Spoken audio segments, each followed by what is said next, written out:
Good morning, everyone, and welcome to the second day of this year's matchmaking event. My name is Teresa Neuhauser. I'm the communication manager at EIT Manufacturing East, and I have the pleasure to be your host again for the second day of our annual EIT Manufacturing matchmaking event. I hope your batteries have been recharged after yesterday's deep dive into the call thematics and the sessions and on the procedures. And let me just say how impressed we are. We really gathered a large community of innovators to exchange and develop ideas on our first day of matchmaking. And our CEO, Caroline Viarouche, will give you some more insights on the numbers in a minute. At this point, I have a request to all of you. 430 meetings are still pending. Therefore, please check your inboxes and open meeting requests and make sure to meet the relevant participants on the platform so you can really make the most out of this event. And without any further ado, let's start this second matchmaking day and have a closer look of what we have prepared for you today. We will start with a well-familiar face, as I said, Caroline Viarouche, our CEO of EIT Manufacturing, for some reflection on yesterday. And after that, the presentation of the new submission system for the proposals will be made by our operations team.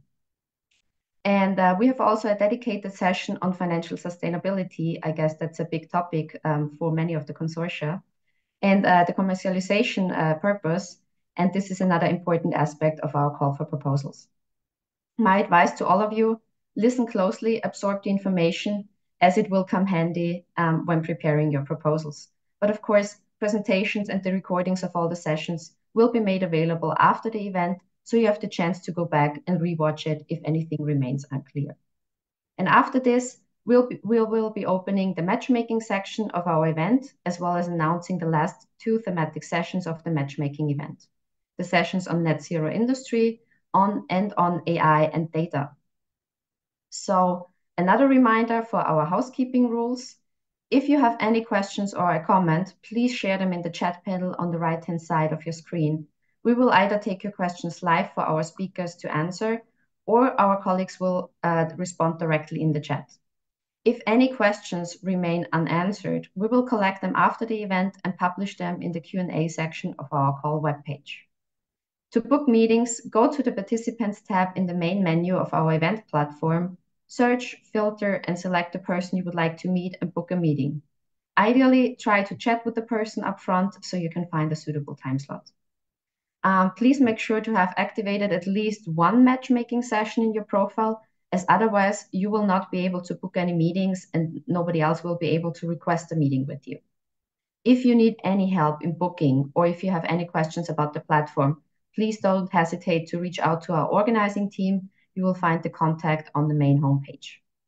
Now that you're all acquainted with the program and the day, let's kick it off by welcoming on stage our CEO, Caroline Viarouche. Caroline, long time no see. Long time no see. Good morning, Teresa. Good morning, everyone. Good morning. Yesterday was quite busy, right? It was a busy matchmaking day, and I assume you were reflecting on it a little bit. Maybe you can share some insights on how the day unfolded, what highlights have emerged, and any key takeaways from the interactions and discussions that you can take and share with our audience. Yes, a very exciting day indeed, and really exciting one, which also translates into some numbers, which we wanted to share a bit with you today. In the kind of halfway through this matchmaking event, we had over 750 registration for this matchmaking event. And just to bring a bit of competition, friendly competition, of course, between the different countries, the most participants so far in the matchmaking events were coming from Italy, then Spain, France, and Turkey. These are the top 4 countries we had in the events yesterday. This was also truly international, and what is interesting to see is that most of the meetings had 2 countries, participants from 2 countries. Out of 520 meetings booked, yes, I said 520 meetings booked, we had 460 which were transnational. So we are truly happy to really bring this international and pan-European perspective into this discussion. Also, what was good is that all these meetings, we ask at the end of the interaction, around the quality of the meeting. And 74% of the participants evaluate this one-on-one meeting as interesting or extremely interesting, which we really see it as an achievement. That was about the numbers, just to share a bit and to show you how many people are behind the screens right now, and all this discussion, how it's developing and expanding. Yesterday, we also took the opportunity to discuss the 3 topics that shaped the call for proposal. And we also, a few proposals were presented. We went through the thematic working groups, so the different teams. We went to 3 of them yesterday. The first one was around renewable energy. And here we share some proposals around data for the energy consumption for smart, sustainable manufacturing. We also had some discussion around some potential idea around solution for energy transition and production of energy where it is needed using electricity grid concept. That was a very interesting discussion around renewable energy. The second session was around industrial metaverse. And here there have been some great discussion which truly established the industrial metaverse as something that will stay. It's one of the reasons that for that is a rapid speed of technology in development and the industry of digitalization. But it's also important for the convergence of technology. So the metaverse will be the place where this will happen. And here we also looked at 3 different proposal ideas around the digital metaverse. One of them was around the platform for AI, assisted robot operation within the metaverse. We also looked at the adaptation of industrial metaverse and generative AI technology for the workforce, for human-centric design and operational strategies. And the third one was around the teaching smart manufacturing for the new metaverse engineer. So again, around the educational topic. There was a third thematic which was discussed yesterday. It was around circular economy. And here it was proposed really to tackle the waste and improving circularity at the floor shop. And there was an interesting proposal here really to address this challenge and improve the ESG practice at SMEs. And there was also some discussion around implementing circular economy in manufacturing, including learning model for the workforce. Here, we also had at the end a great discussion and interesting discussion around the holistic approach we need to have around circular economy to really recognize and reward company with circularity certification, but also at the same time think of establishing and continuing to establish these standards for the circular manufacturing. So really, for us, it is truly rewarding to see this project, this discussion, this interest and excitement toward looking at this specific technology and activities to really have this societal and economical impact. And really to be able, at the end, for us to help this ecosystem to build this future-proof industry together. So really, please continue to go on Agora to share in the ideation sphere that Nina presented as well yesterday, and also use the matchmaking tool to continue the discussion and seek for partners here to engage with you on this amazing project. Thank you so much, Caroline. The numbers are really, really impressive. Thanks for sharing and also summarizing what the day comprised yesterday. We have learned that you would also like to share with us an announcement concerning the EIT Manufacturing Teaching Factories, which is a challenge-based competition that focused on deep tech in this year's edition. Can you give us some insights on how it went? Who are the top performing software teams and companies? And what's the significance of such initiatives for upskilling of the manufacturing workforce of tomorrow? Yes, sure. I have the honor to present to you the teaching factory results from last year. So let me share my screen here. Wonderful. Okay, so teaching factory, indeed, this is really answering one of the challenges which was presented yesterday for those of you who were there. This rapid pace of technology development, AI evolution, the shift in demand of new skills, and this aging population in Europe is one of the 5 challenges we address in the IT manufacturing. And the industry really needs talent in deep tech field to maintain a leading position in emerging and high growth potential sectors such as semiconductor, aerospace, blockchain, quantum computing. You can name it, all these new sectors which are strategically important for Europe. Education, upskilling and reskilling are obviously closely embedded into a core. So let's start a second day of the matchmaking event with some example and achievement. And that's one of the projects I want to share with you. So the Teaching Factory, the project itself, for those of you who may not be familiar with it, it's a competition. It's a challenge-based learning program that provides students with practical, real-world experience by engaging them in solving actual challenges faced by the manufacturing company. And here, this initiative has been proven beneficial for the manufacturing company as participant company gains innovative ideas and solutions that really drive their business improvement. Over the past 2 years, the Teaching Factory really have proven its excellent value in reaching and nurturing the future talent and workforce in the European manufacturing. And that's why I'm really excited today to share that program with you. And we will continue in the next edition that will be launched in June. So candidates will be able also to participate and contribute. If I'm starting first on the company side, we got 3 companies that won the prize and took part of the challenges. In the first place, that was Consortia and thematic, which is an Italian company which has helped on the challenge on automation of complex positioning and assembly processes in the manufacturing of refrigeration system. And Consortia and thematic, congratulations to you. You won as a company, as a first position on the Teaching Factory competition, 15,000 euro prizes. The second company, which also was part of the winner in number 2, was Prostoria. Prostoria is based in Croatia, and they came up with the challenge of sustainable textile waste management.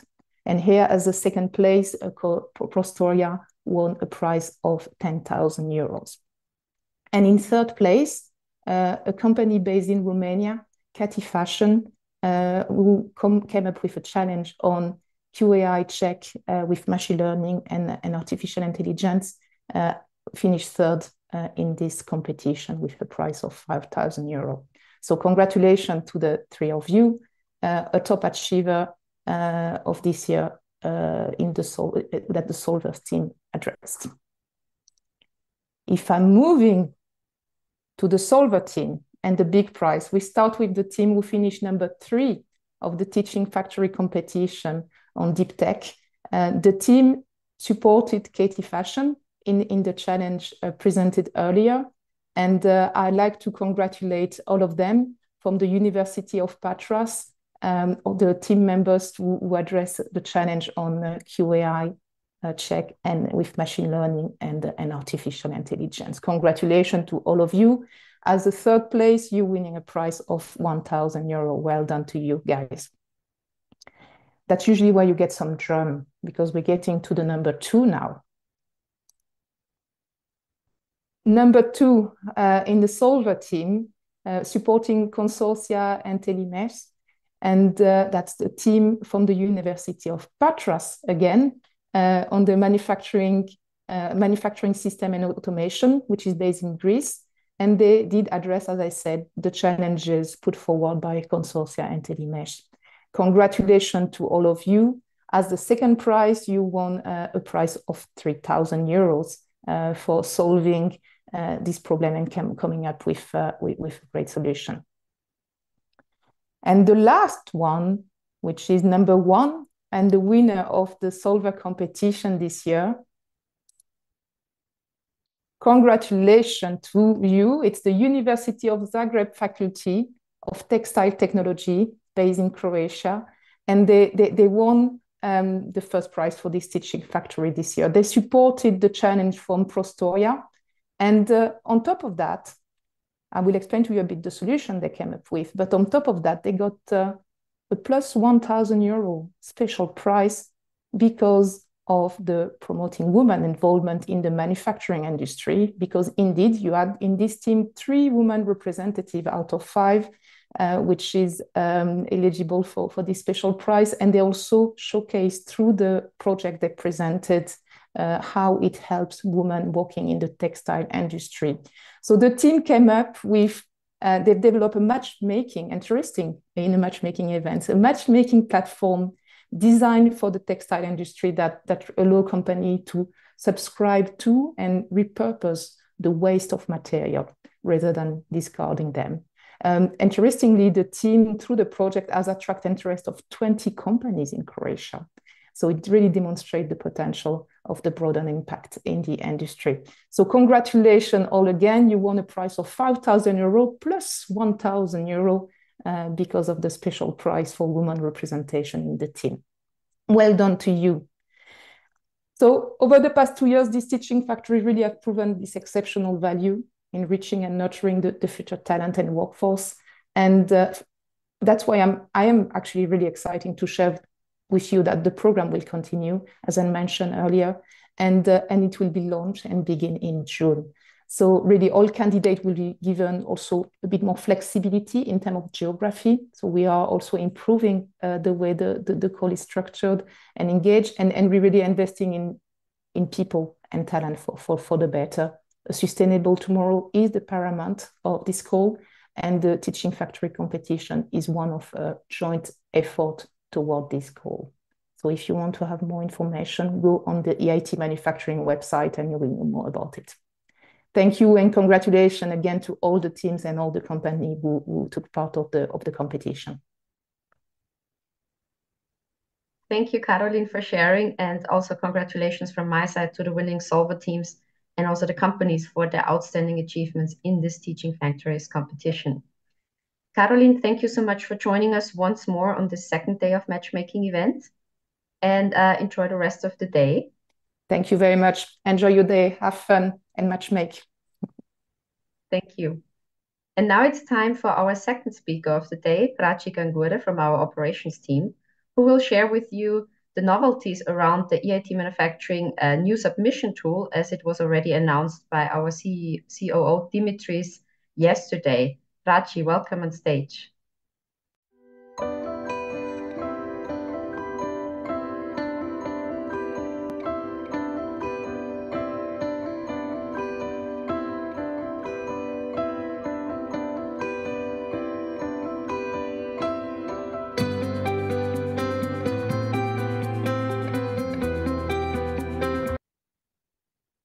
Is Prachi, and I will be presenting to you our new submission tool, which is NetSuite. The topics that I would be covering today are NetSuite registration, how to log into the partner area, how to create your application for call for proposal, how to submit your application, and the support, the NetSuite support that we have. So to start with, this year, as mentioned earlier, this year we have the call for proposal in NetSuite. We would have 2 types of registrations. One is for the existing entities, that is the organizations that are already registered and have access to Plaza, and the new organization registration, that is the organizations that do not exist in our system and are interested to apply for call for proposals.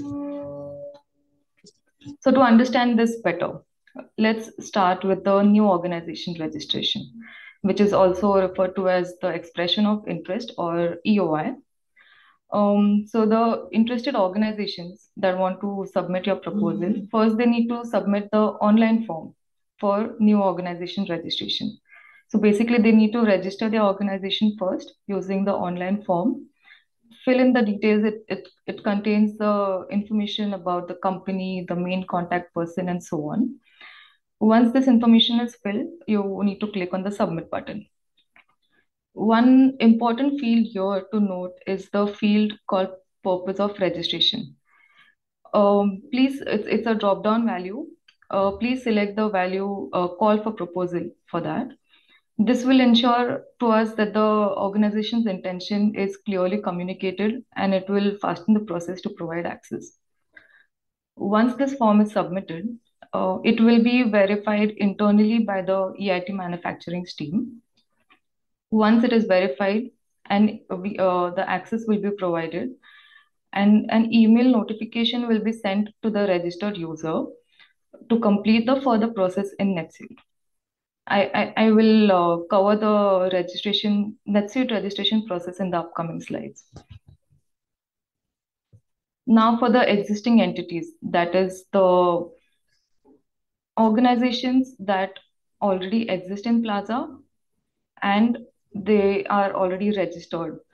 So we have all the organizations that had access in Plaza are migrated to our new tool, NetSuite.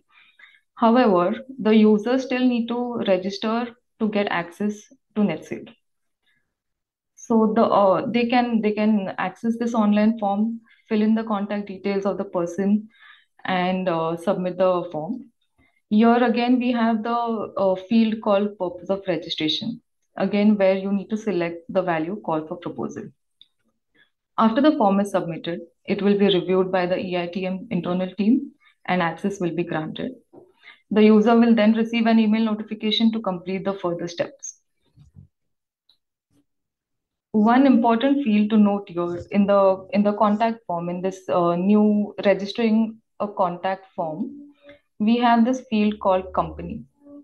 So since this is for the organizations that are already registered, to attach a person to your registration, to your organization, you need to start by typing in 3 characters in the field company, and it will list down all the similar names that we have in our database. So for example, as an EIT manufacturing employee, I want to register my contact and attach to this organization. So I will start by typing in EIT, and it will list down all the available EIT organizations that are registered in our database. And you need to select your organization and click on submit. So if you do not see your organization in this drop down, then it means that your organization is not registered, and you need to go back and fill in the first register your organization, and then you can come to this form and add a new contact. Once EITM grants access to the users, they will first receive the email which says you are now a user in NetSuite, and there is a link to set password. You need to click on the link to set password, which will open the set password page. Please make sure that the password criteria are met, and upon successful submission of your password, you will receive a confirmation email saying that your password has been successfully set and now you can log in. Please note that the first email that you receive, which is the set NetSuite password link, the link will expire in 24 hours. So we recommend to complete the registration as soon as you receive this email. Now, to understand better what's the difference between these 2 forms. One is the organization form, the new organization form, and one is the contact form or a new person form. If a new organization wants to be part of the consortium, they need to register using the new organization form. And if you already exist in a database, you have access to Plaza, you want to add co-editors to your proposal, people who can edit your proposal along with you and submit. And these people are not registered in NetSuite, they need to apply via the contact form.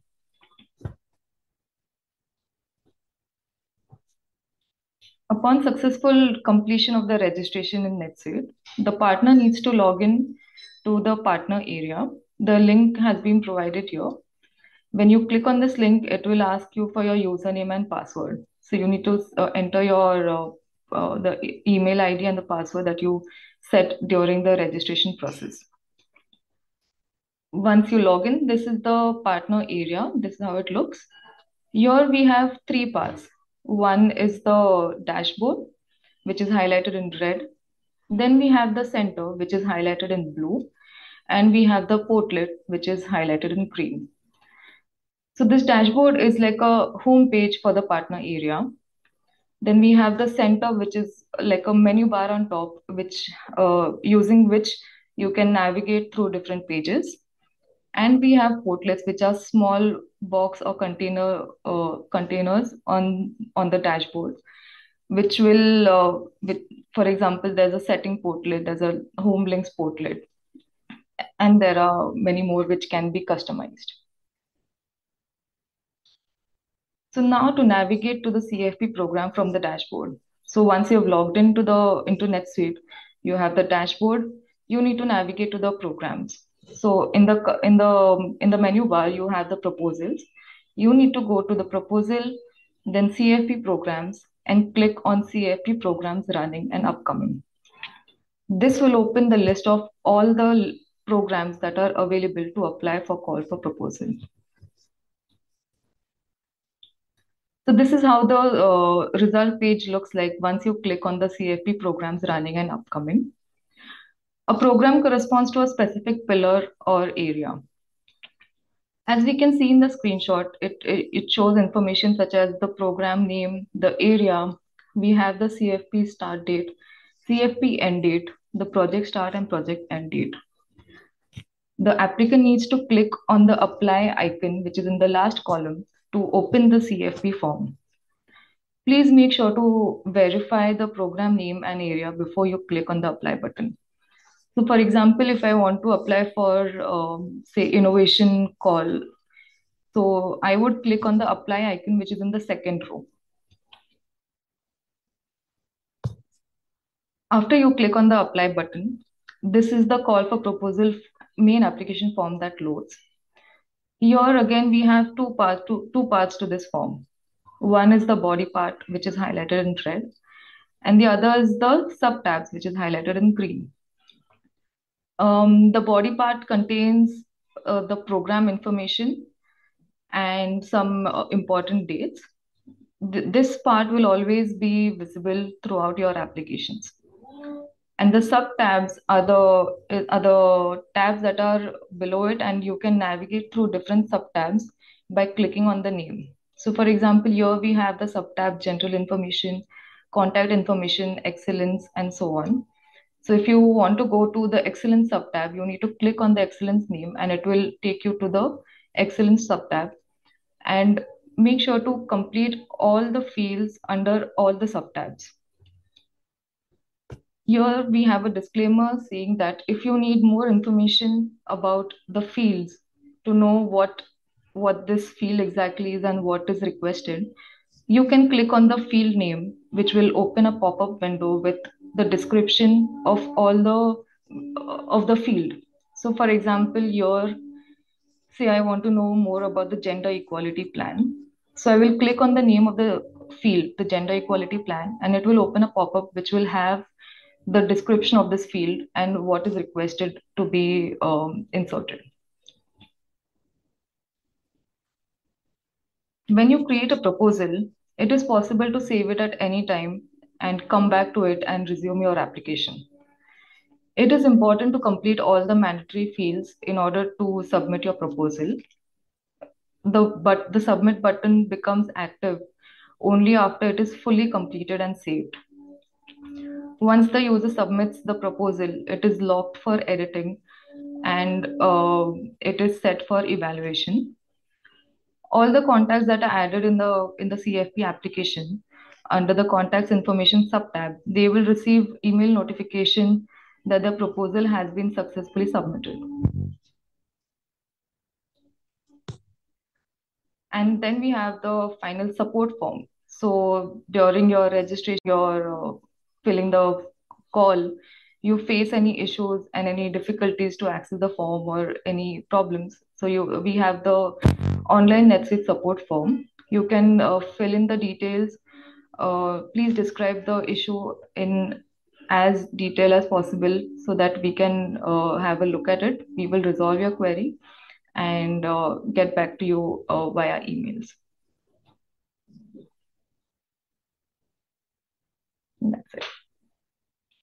Thank you, Teresa. Thank you so much. You are on mute, sorry. Okay, now it works. Yeah. Thank you so much again. It seems that your presentation was very clear, and we have one question in the chat. Okay. And it is if a user was previously a user of Plaza, can this person log in with the same credentials in the new tool? No, no. If you are already registered in Plaza, you still need to register using the contact form. So you need to register a person and fill in the details and in the company field. So you need to add your company and we will provide you access to NetSuite. Okay, thank you so much. Okay. And one more question. In the previous Plaza, it was possible to have a lot of editors for the same proposal, which is extremely important for many Yes. constructors. Is it possible to have more editors for the same proposal within the new tool? Yes, yes, it is possible. And for that reason, you need to register the additional contacts who want to be the co-editors. You need to register them in NetSuite and attach to the organization. They will get access to NetSuite. They will be able to edit the proposals and submit it. Okay. And another one that just came in, will the current content on Plaza be migrated to NetSuite for the project management? Yes, it will be. It will be migrated. For now, we have migrated the data for the organization, and slowly we will migrate the rest of the data as well for project management. Okay. And it seems now that people are getting really interested and the questions pop in. So I'm just taking a few more. Where can our users find the links for the registration on the new portal? The links are put up on the website. It's under the, I think, call for proposals page. We have all the links for registering for new organization registration. We have a link for registering only a user or a partner. And we also have the common link that once the registration is completed and you need to log in, the login link of NetSuite is also on the website. And the link to the support form as well is on our website. Okay, I just see two more questions, which should be shortly answered by you. If a company was already registered in Plaza, will it be migrated to the new tool, or do you also have to register the company again on the new platform? No. If the company was already registered in Plaza, you do not need to register the organization again. But however, you need to register the users. So the company is already migrated to NetSuite, but you need to register the users to get access to NetSuite. Okay, that's clear. And last question, will NetSuite show the track changes of the various editors that edit the proposal? It will be visible to the administrators. Okay. Yes. Thank you so much for taking the time. I think that were all the questions at the moment from the chat. If you look in the chat, our colleague posted that there is a new live demo session of the new submission tool on the 7th of May, so in a week from now, that you can also join if there's any more question on the new submission tool. Thank you so much, Prachi, for your time, and have a good rest of the day. Thank you. Bye. So now we heard about how to use the new tool for submissions, and now it's time to talk about financial sustainability.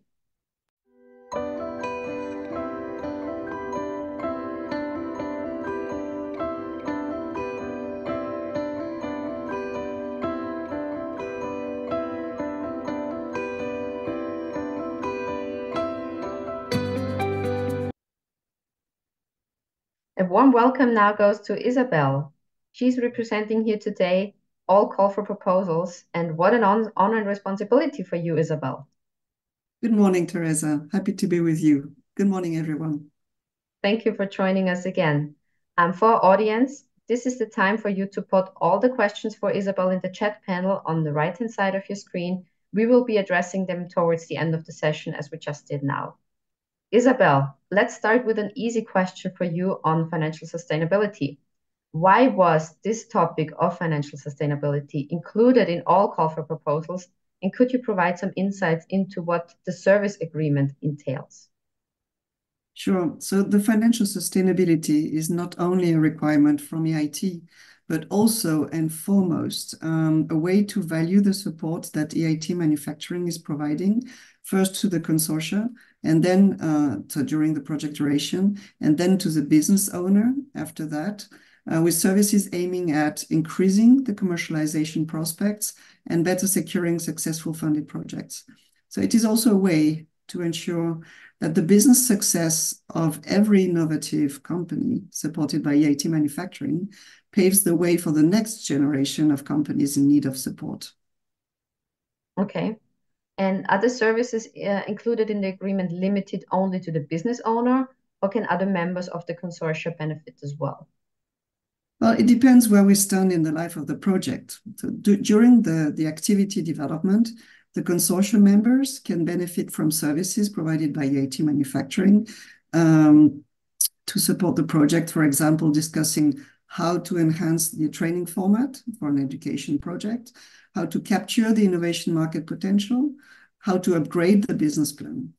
When the project is over and the business owner starts the commercialization, then they may need to have further services in the first couple of years, particularly, like curated introductions to accelerate the international development of the commercialization. And that is also where EIT manufacturing can support them. Okay. And are there any differences across the calls, or what are the distinctions in the financial sustainability criteria that you can highlight across innovation, education, and the regional innovation scheme calls? Do you have some slides maybe that can give some more clarity? Sure, Teresa. Let me share my screen. So, can you see my screen?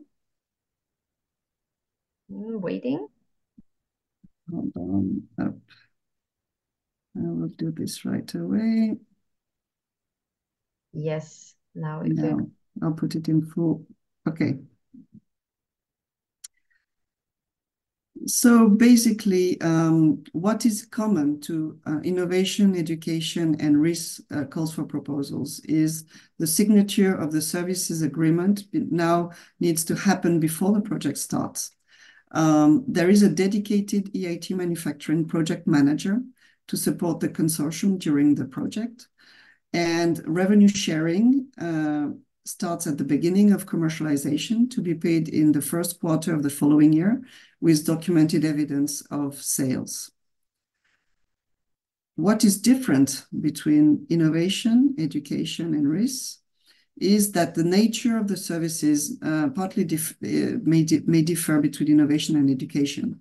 As I mentioned, for example, for education, it can be support on the formatting of the different educational content, whereas for innovation, it can be to work with the consortium on increasing the commercialization perspectives for the innovation, or talking about IP strategy. There is a possibility to provide equity in a startup as an alternative to revenue sharing for innovation and risk calls for proposals. And for innovation and risk, there is a fixed fee to be paid at the end of the project period before starting with the revenue sharing by the business owner. For education, we are talking also about a digital content agreement that complements the service agreement and which covers the revenue sharing when digital content is developed. And the revenue sharing depends on who is selling the training, whether it is EIT manufacturing or the business owner. The duration of the revenue sharing also differs. It's minimum 2 years for education and 5 years for innovation. So for innovation and risk innovation, the aim is to increase the commercialization prospects for innovation during and after the conclusion of the activities. So it's based on a fixed fee for support during the project, and then revenue sharing based on the sales of the funded innovation, the revenue sharing percentage being higher or equal to 5%, as defined by the consortium. All selected activities should sign the service agreement before their start. there is a possibility to provide equity in startup as an alternative to cash-based revenue sharing, but this is subject to validation by EIT Manufacturing. And services cover aspects like introductions to potential customers and business partners, dissemination of the innovation, training and coaching, and other services which are also detailed in the service agreement. For education, the goal is to ensure the rollout of the learning programs after the conclusion of the activity and funding. It is based on the sale and delivery of the learning programs. All the selected activities should sign the service agreement before their start. The digital content is distributed and commercialized through EIT Manufacturing platform, and this is ruled by the digital content agreement. And synchronous and hybrid training are marketed and commercialized by the business owner and or EIT Manufacturing. So in that case, the business owner commits to deliver the learning programs at least 4 times per year for a minimum of 2 years after the activity concludes, and commits also to marketing, commercializing, and delivering at least 2 such sessions each year. The revenue distribution depends on who is the seller of the training. In case it is EIT Manufacturing who sells the learning program, then EIT Manufacturing will retain 50% of the revenues. If it is the business owner selling the learning program, then they must allocate a minimum of 20% of the revenues to EIT Manufacturing, and of course keep the rest. So basically, this is a little bit the differences and commonalities between the different calls for proposals. Thank you so much for this detailed explanation, but I still have some questions for you, so stay with me a little more. Within the innovation and the regional innovation scheme calls, what payment mechanisms have been proposed? And can you briefly explain the alternative mechanism for startups in this regard? Sure, Teresa. So as shown in the slides, it is a fixed fee plus revenue sharing mechanism. But if the business owner is an existing startup or a startup to be creating during the activity, then they can request to convert the revenue sharing mechanism to an equity share agreement by ticking the associated box in the application form. In this case, the contribution to the financial sustainability requirement is satisfied through equity instead of cash. But if the proposal is selected, the business owner would then go through EIT Manufacturing internal investment evaluation process in parallel to the activity implementation. In case of successful evaluation, the business owner would enter a negotiation with EIT Manufacturing regarding the equity shares agreement. But please note that only startups that are successful in this process will be allowed to use this alternative mechanism. All business owners, including startups, must initially accept the general mechanism, which is based on revenue sharing. Okay, that was very clear. Thank you. And how do you ensure that the activities are on track? And what happens if one of the activities underperforms? Well, we have dedicated managers supporting the projects and monitoring that the activities are on track. So the managers are following up the activities and the progress with quarterly reviews, which are organized to assess the status of each activity, so achievement of milestones, deliverables, potential delays in tasks, budget consumption, secured path to reaching the KPIs. And each quarterly review is then evaluated with a color code that allows to assess and anticipate risks, both for the consortium and for EIT Manufacturing. In case risks are identified according to this evaluation, then the monitoring process may result in an amendment to the activity work plan and budget.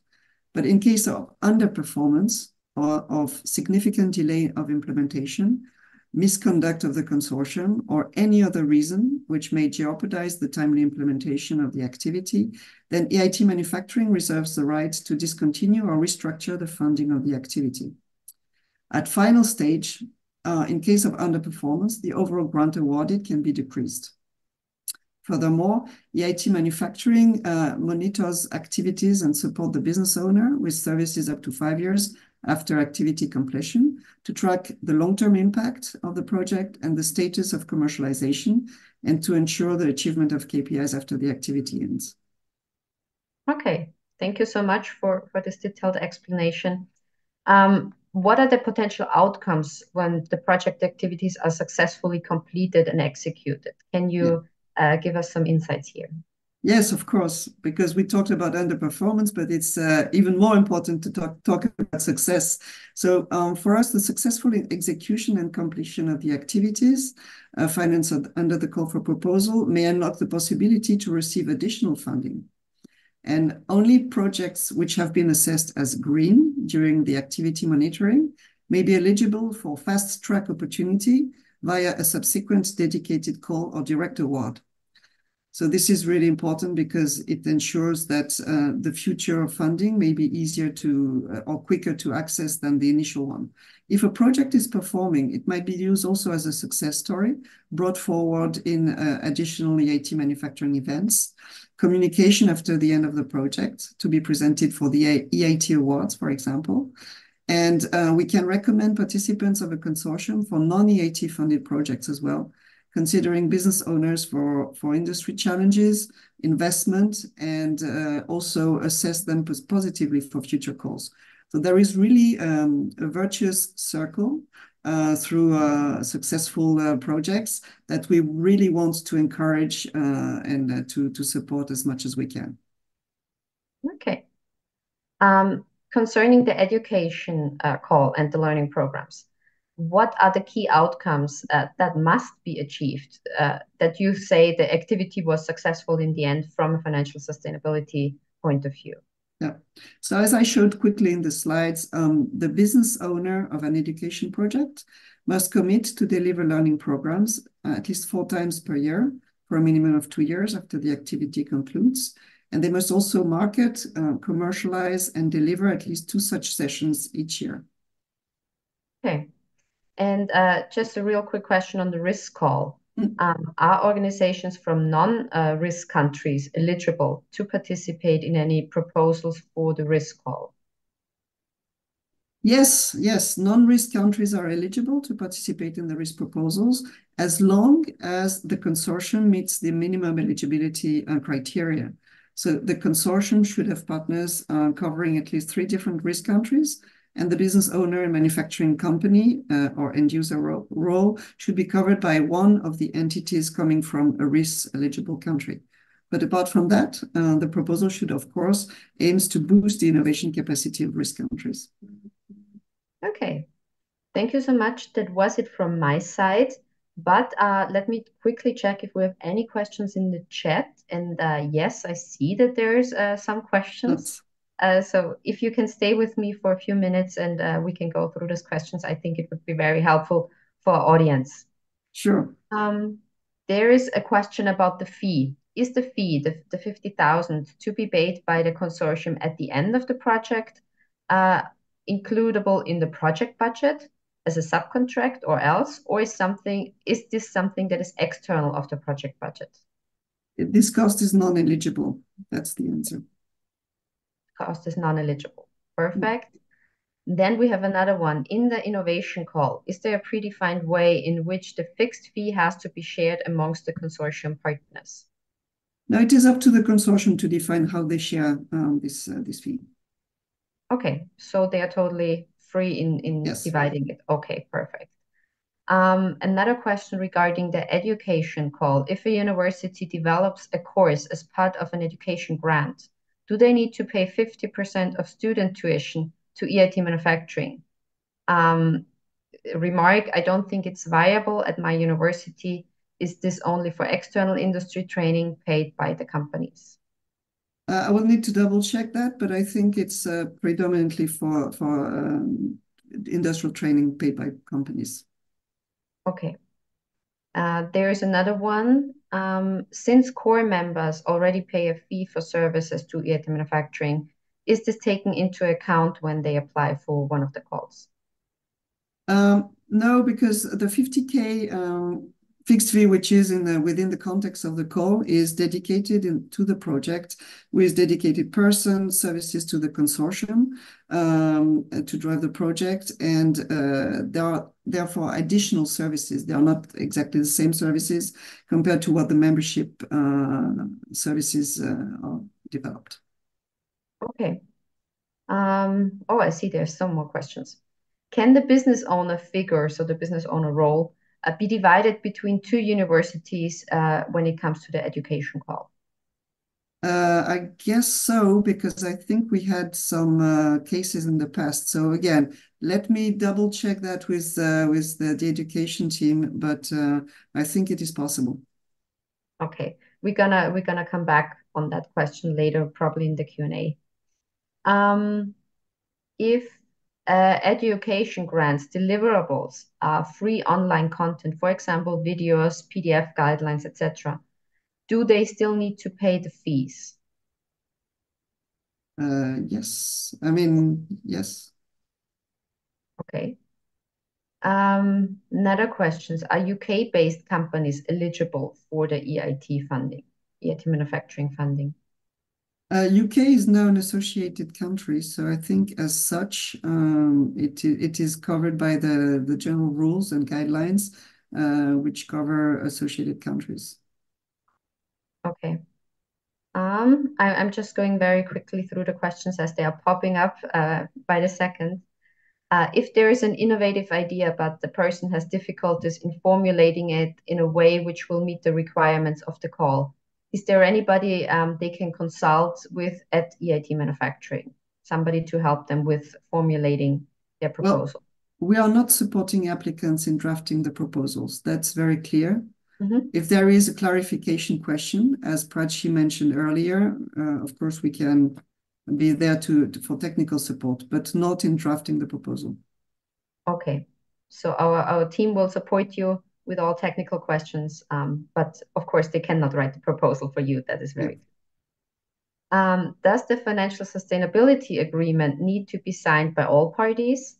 And does the financial sustainability agreement include the return anticipated back to EIT Manufacturing, either equity or a fixed amount? So the financial sustainability agreement will need to be signed by all the parties that will pay. So depending on what the consortia has decided for the fixed fee of 50K, if they all participate in the payment of this fee, of course, they will need to sign the financial sustainability agreement. And of course, the business owner is necessarily a signatory of the service agreement. Okay. And another question about the guidelines. In the guidelines, it says that for the innovation call, the consortium has to reimburse the full amount of the fund in the subsequent 5 years, according to a certain percentage of the expected sales. What happens if the expected sales are significantly lower or higher than it was anticipated? Well, 100% is the level of ambition that we are setting, but then reality may differ. But we definitely want the consortia to really put a lot of effort and serious thinking when doing the business plan, because this will be a strong area of evaluation when we review the applications. Okay. It looks like there is still some more questions, but we do not have all the time to go through all of them. So please bear with us. Our colleagues will answer them directly in the chat, or we will answer them afterwards in the Q&A section on our website.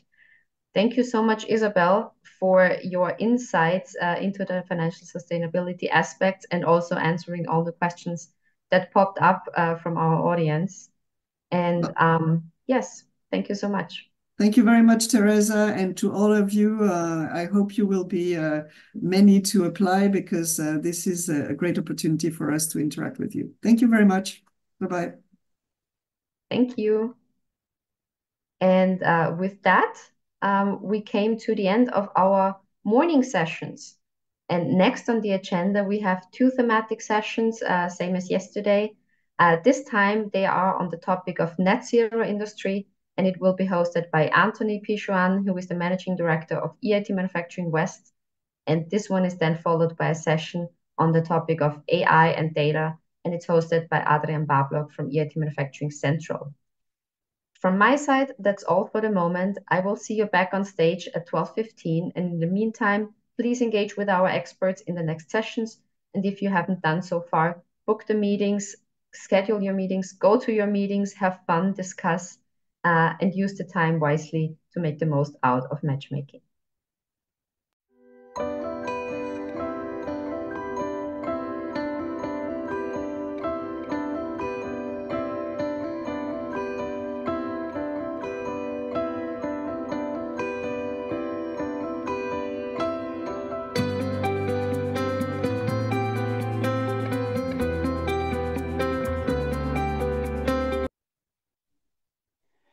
Good morning, everyone, and welcome to this fourth thematic session after yesterday's sessions on different topics. Today, we will be focusing on net zero industry. Just as a kind reminder for those who are following us online, just bear in mind that the session is recorded as the rest of the matchmaking event. In case you have any question or comment, please share them in the chat panel on the right side of your screen, and then we will either take your questions live or our speakers to answer, or my colleagues will respond directly in the chat.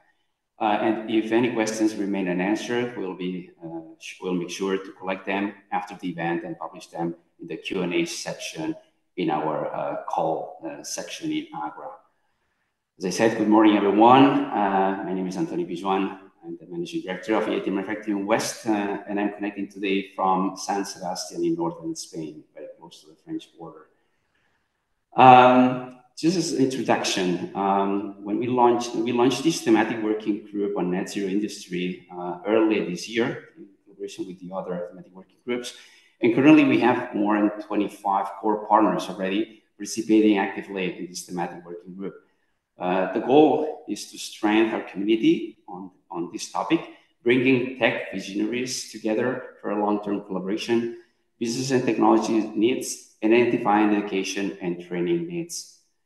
On February 6, 2024, the European Parliament and Council reached a provisional agreement on the final text of the Net Zero Industry Act, which is also known as the Net Zero Industry Regulation, or simply the regulation.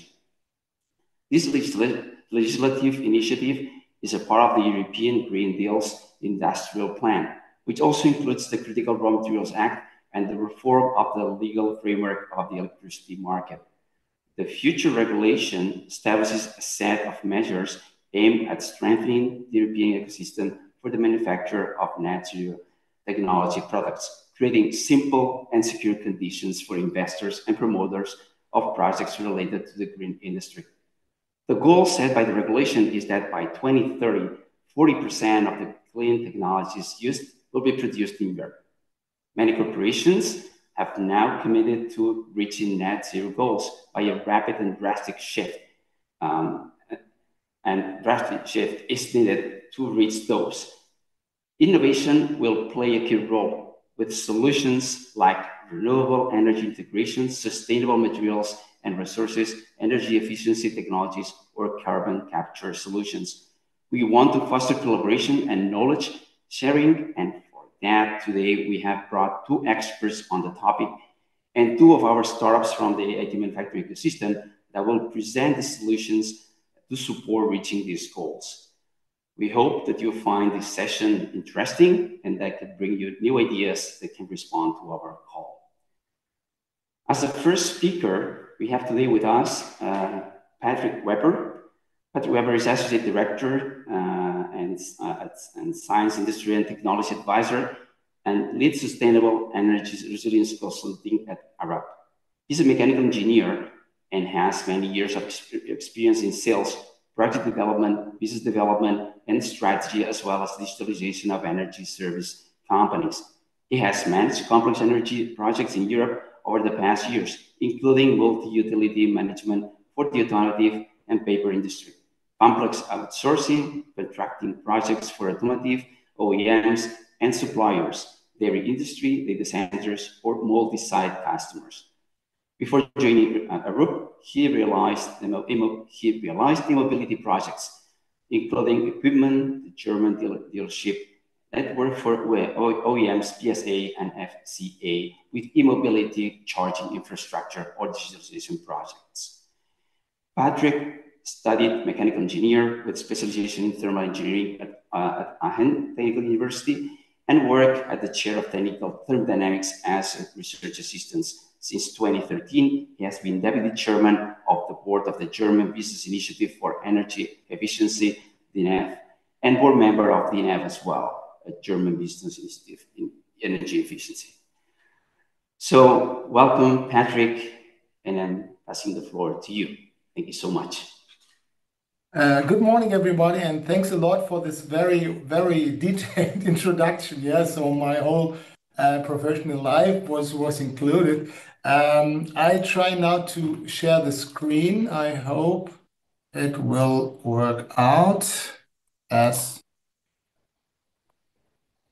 tested. All right. Okay. Can you see the screen presentation? Okay. Thanks a lot. Yeah. A very warm welcome from my side to everybody. I'm glad to speak here on this event. So thanks to the EI Matchmaking Event organization for making this possible. My name is Patrick Weber. As Tony already said, I'm an associate director at Arab and responsible for the sustainability and energy resilience of our clients. We call them science, industry, and technology, but I hereinafter refer to as SIT. In the following 10 minutes, I will give you an overview about us and our services and approaches toward net zero and resilience.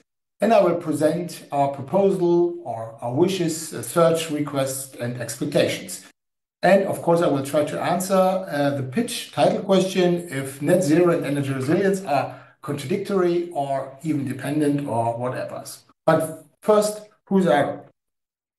Arab is, for those who doesn't know, Arab is an international company. It's founded in 1946 by our Danish visionary Ove Arup, and today organized as a foundation with a headquarters in UK.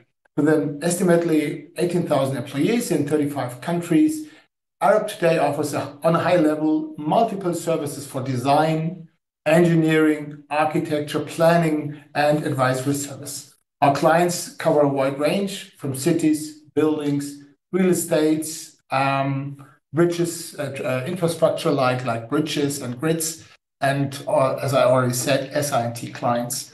In this pitch today, I'm focusing on the advisory services for our SIT clients, so industrial clients in the field of sustainability and energy resilience.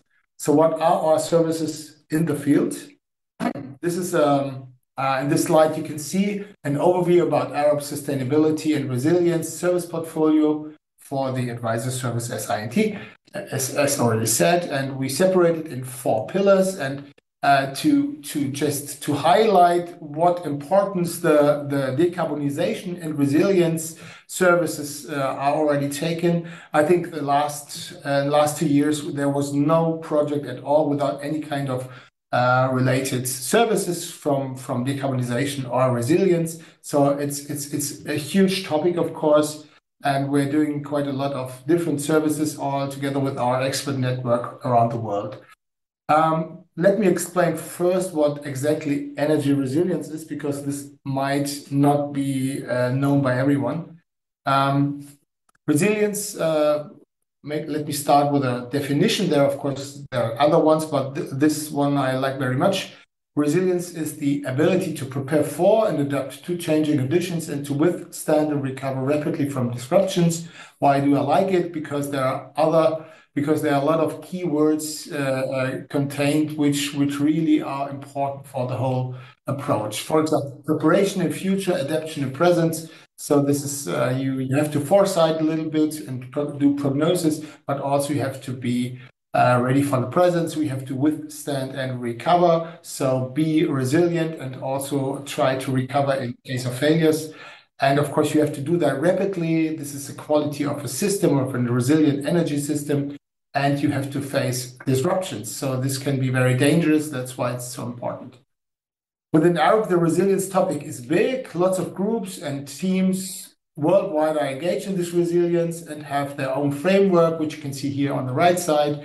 So it's divided in 3 dimensions. This is shown in the inner circle. I'm not going to read all of them, but just to give you an impression about our work.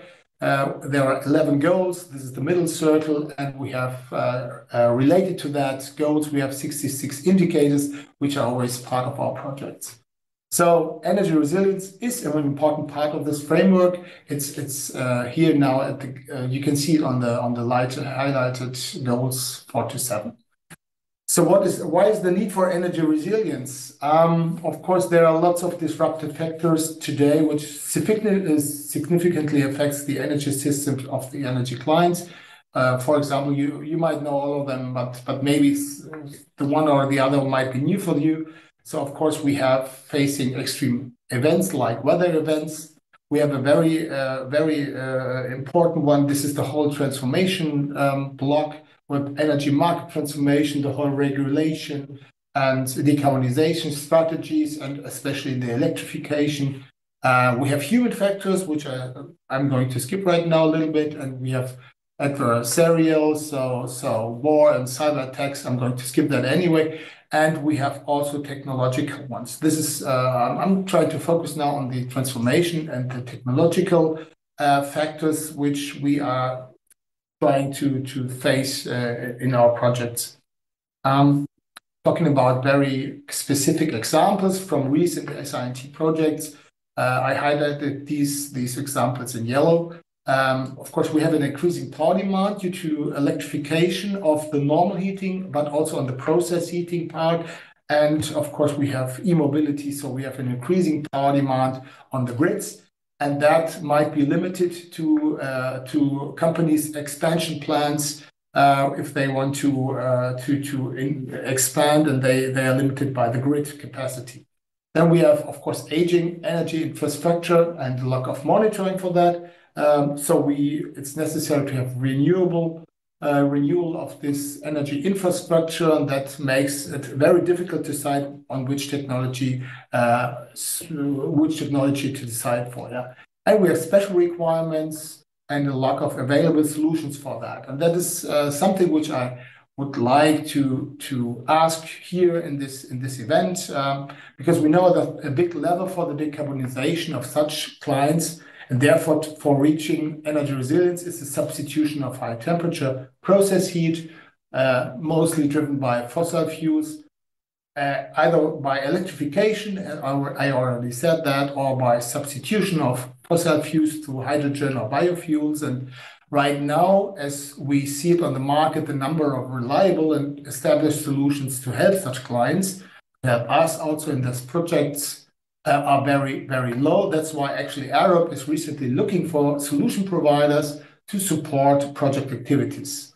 Also powerful energy modeling software, for example, with structural optimization tools, are interesting for Arup. And yeah, I would like to say that very clearly. That's actually what we are looking for, maybe on an event like this. So talking a lot, as I think already made clear, I hope at least I did, the question net zero versus resilience approach is not really a contradiction. It's all, they are belonging to each other, they are related, and of course there has to be an integration of them, so they're not contradicted. To sum up, what are we looking for? We are looking for, or the question we are asking is, what reliable and established solution, either technology or a modeling or services, are on the market which can help Arup to decarbonize our industrial clients without risking energy resilience? And second, very specific one, what alternative technologies for high temperature process heating with fossil fuels are available today?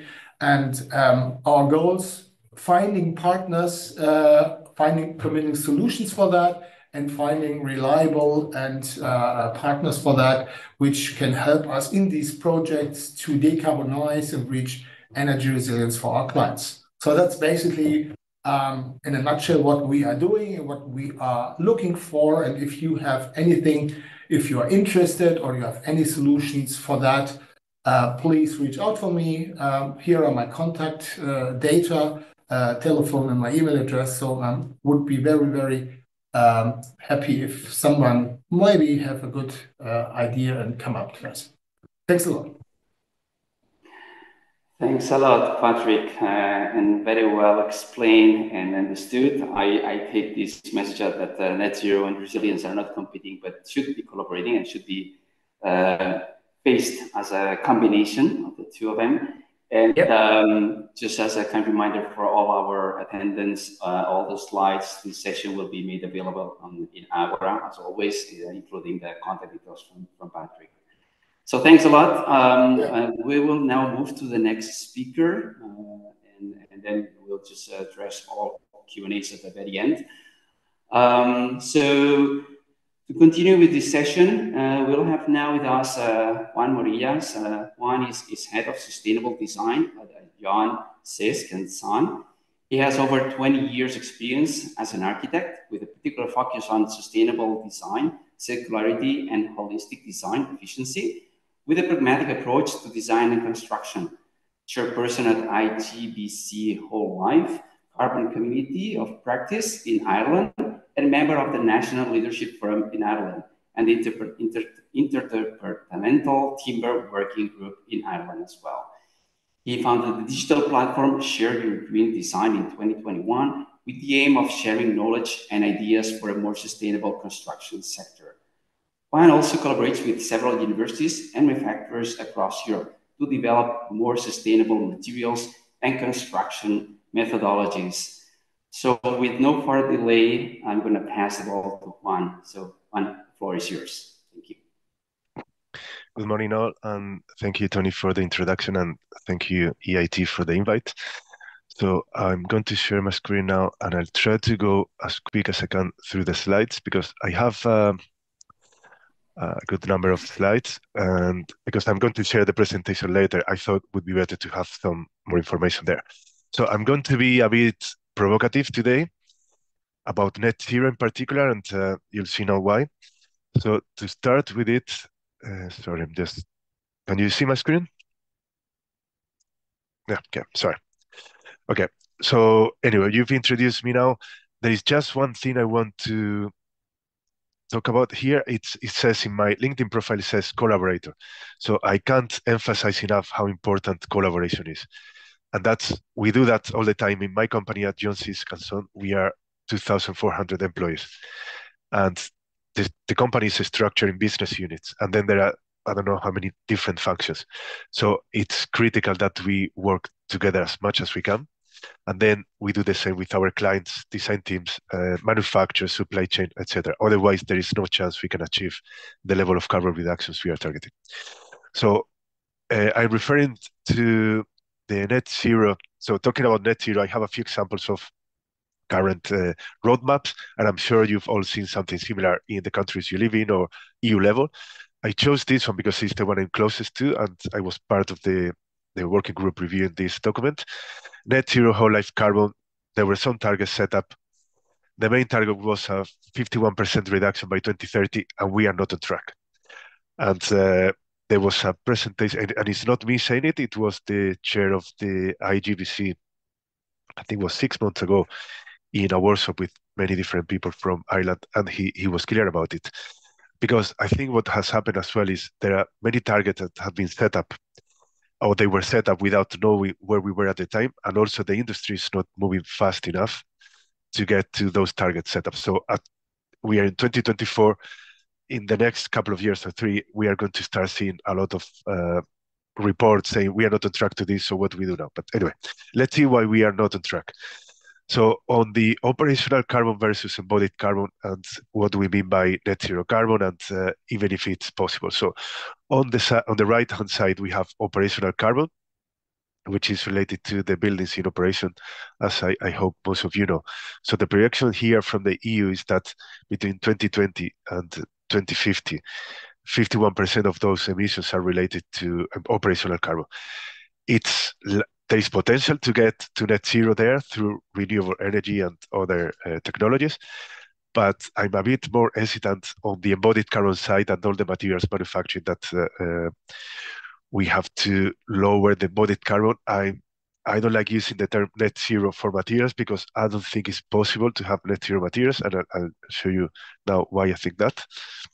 And then the other thing is, how can we have we have a huge, a very ambitious target to lower carbon worldwide, but in the context of a growing population, and that's it's a difficult, it's a conundrum. It's not easy to achieve that because with a growing population means we need more residential, we need more houses, we need more schools associated to that, more infrastructure, and at the same time we need to lower the carbon, which we know it is complicated.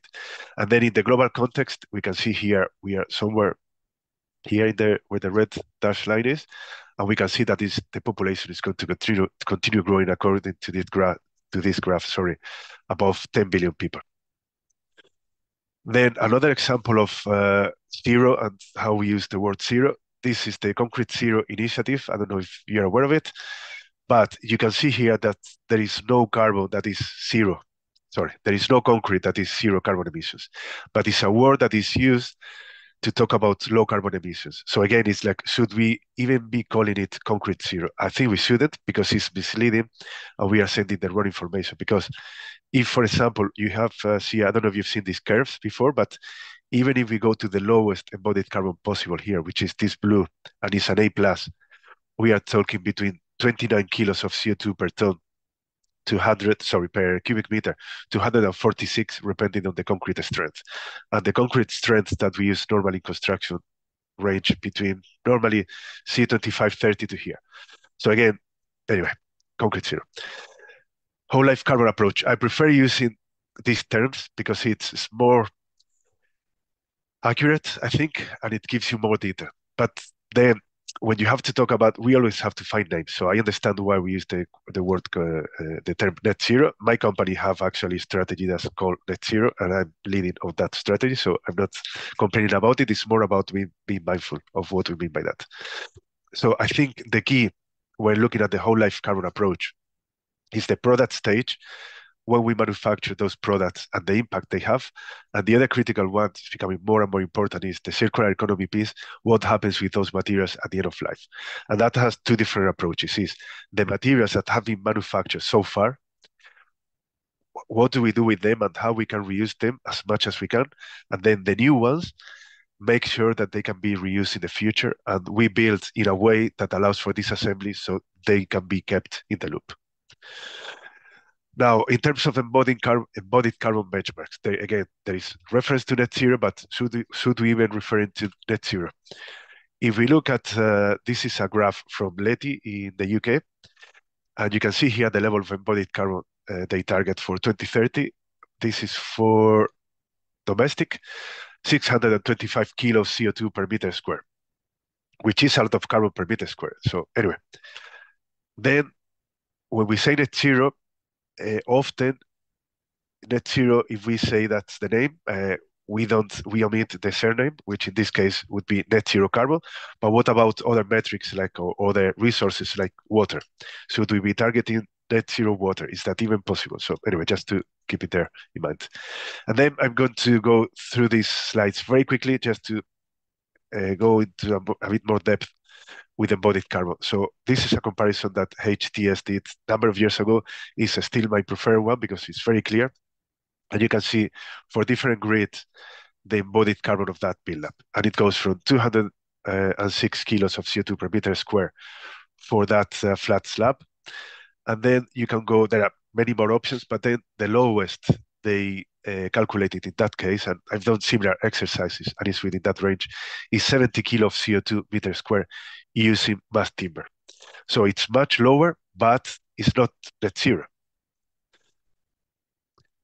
Well, sorry, it says there stored carbon sequestration, but that is 190. So we could say, or someone could argue that it's carbon negative, but that would be if we only look at the early stages, so A1 to A3 in the whole life carbon approach. Now, what happens with that timber at the end of life if that's sent for incineration or it's sent just to landfill and it rots and the carbon goes back to the atmosphere? So again, the trick there is to keep it in the loop for as long as possible. And this is a very quick case study we did for CISC, where we analyzed different designs. I won't go into detail. You can have a look later when I share the presentation. So there was an RC frame. There were 12 options or 13. One of them was glulam plus CLT, as you can see here, and the reduction was 44%. So it's still half the embodied carbon, so it's not zero carbon. But then there is a lot of interest in timber and natural materials in general. But this is a paper we published on the website. I found it a few years ago, and it's but the question was: is there enough timber to replace concrete and steel? And you can see it here. It's the manufacture, the production of wood worldwide is 500, I think it's million meter cubes per year. The production of concrete is 14,000 million or 40 billion. So there is, you can see straight away that it's not going to be possible. So that's why the key and the focus of my job primarily is useless, is reduce the material. So it's use less stuff and use good stuff, as Chris Bagwood said recently in a podcast that I host as well. So using less, that's the key. It's one of the keys. And then try to find the best alternative. But using less usually helps more. So anyway, for example, here is an example. It's instead of having mass timber, CLT, cross-laminated timber, what they've done is a CLT box, and it's hollow. So which is the same principle we use for hollow core planks and so on. And that's another example with ribs. So in summary, there are no silver bullets. That's why, and we need much more education. So we need to know what we are talking about, how we can achieve the targets we are setting up. We need more data to understand what's happening and how we can improve it further. And we need plenty of common sense. And something else I would say, it's not about competing, or at least not competing with each other, even though we all have our jobs and we have to win work and we all understand that. But I think if we all try to help each other, it will be in everybody's benefit. So, and it's also competing with ourselves and constantly being improving. We are working with some manufacturers as well that are being pushed, and we meet regularly with them. And every 6 months, even or a year, they manage to get the carbon down for their products because they are on a race and they know if they don't go into that race, they'll be out. They will be off the market. Thank you very much.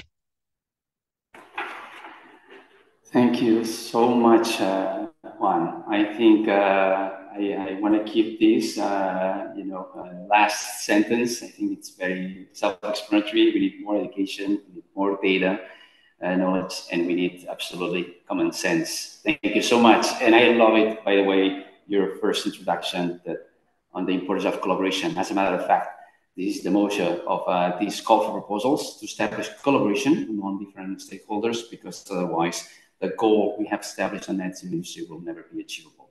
Thank you so much. So continuing now with our next speaker, now we're gonna move to have a couple of startups from our portfolio of startups. As you know, in additive manufacturing, we also aim to support tech-based startups to go further. We have as a first speaker, Energincy. Energincy is an innovative industrial energy performance analytics software that helps in identifying new ways to save energy and limit the CO2 emissions for manufacturing industries. As a representative of Energincy, we have Arnaud Legrand, Energy CEO. So Arnaud, whenever you're ready, the floor is yours. Thank you so much.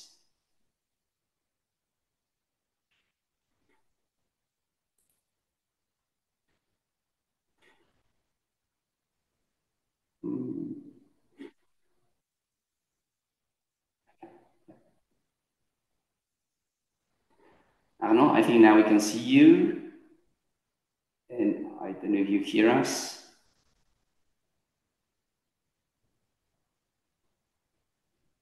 Arnaud?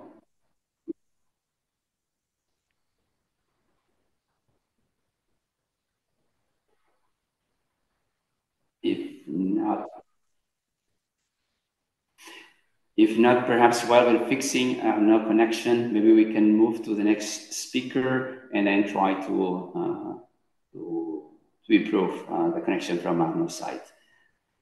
So while we're setting up this issue, let me introduce then the following startup. It's Cetrion. Cetrion develops cutting-edge cooling and air purification technologies, leveraging corona discharge effect innovation to offer energy efficiency solutions that significantly reduce environmental impact. We have with us Enrique Medina, Cetrion co-founder and CEO. Enrique, we can connect, so I'm going to pass the ball to you. Thank you. Thank you very much. Can you see my presentation? Yes, we do. Okay, great. Sorry. Thank you very much for letting us introduce our project. We represent Cetrion. What we do and what we want to present today is our solution to help to the adoption of the electric car or the airplane of the future. We all know the problems that there are on working against this adoption. One of the main of them is the low range, the few kilometers that those electric vehicles produce per charge, that are really fewer than the traditional cars. Okay, and this for the clients, it's getting a problem. We have developed a technology that help us to reduce some of the parts of the car with half the weight, half the size, and even half the energy consumption of the system. We produce systems that refrigerate onboard electronics. An electrical car is like a cell phone with wheels. It is full of electronics. Our technology is the only one that is based on ionic wind. It's, as I told you, it's lighter, much smaller, and also it doesn't produce any sound because it doesn't have any moving part. It also helps a lot with maintenance. The rest of the technologies are the traditional technologies with fans and heat sinks. That's what they are well known since the 80s, but well, they have the problems. They are not able to produce as much thermal management as we need today. What we do is we produce ionic wind. We create air currents just with electricity. We put ambient air under to high voltage. We take out electrons of the air and we produce ions, and we accelerate those ions very efficiently with our systems and focus them to a heat source. We have 2 patents on our technology, and we are of course very focused on the ODS, and we have achieved a lot of sustainability prizes. For example, Santander Global Challenge for Net Zero, or we have also with Synergetic, and we affect directly to all those seven objectives. Okay, we have also received a lot of recognition, the Seal of Excellence of the European Commission, a lot of prizes international. The most important part for us are our clients. What we do, we have our technology, and we get to some of our clients, try to help them to improve a specific problem that they have. So usually we do first our proof of concepts, then we try to do our innovative project to optimize our technology for this specific application, then the certification, and at the end, what we expect is to supply the parts. We have an agreement, a partnership agreement with a major car parts and aeronautics parts manufacturer in Europe. We want to produce in Europe. We are very focused also in the sustainability of the materials of our products, and we are trying to help all of our clients to achieve their sustainability goals.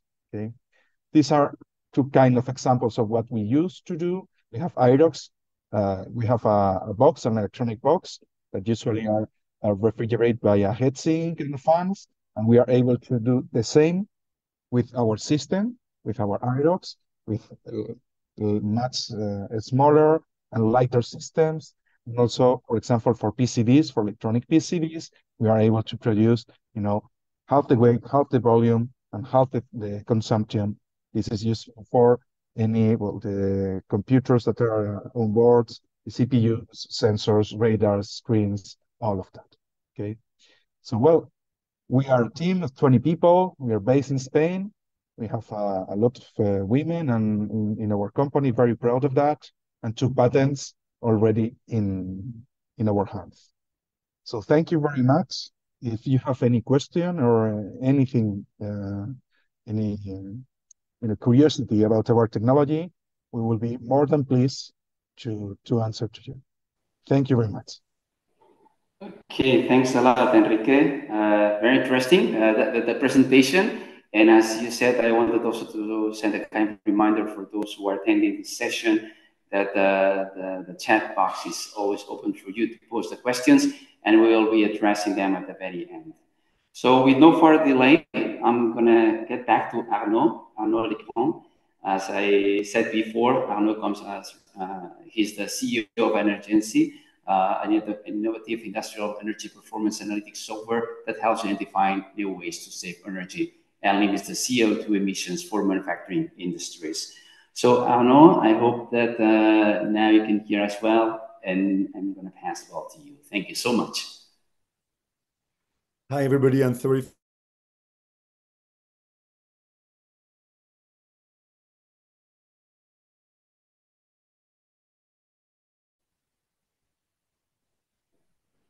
for the Zoom.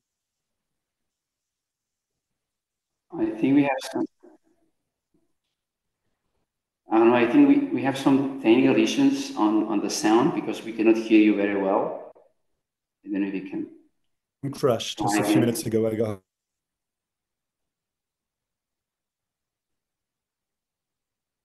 I hope I'm fine now. So I'll introduce you to make the screen moves to the next. Yeah, unfortunately.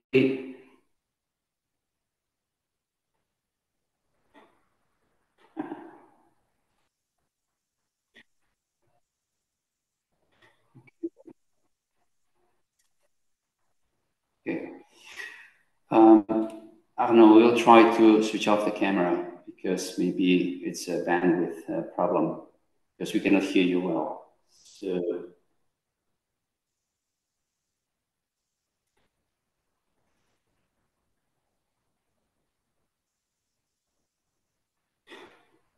Okay.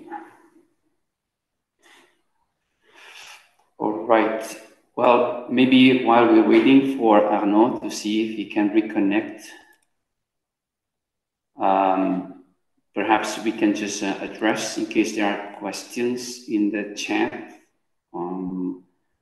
I don't see any. I don't know if our colleagues have collected any question in the chat box from the main room. Okay, I see that there are no questions.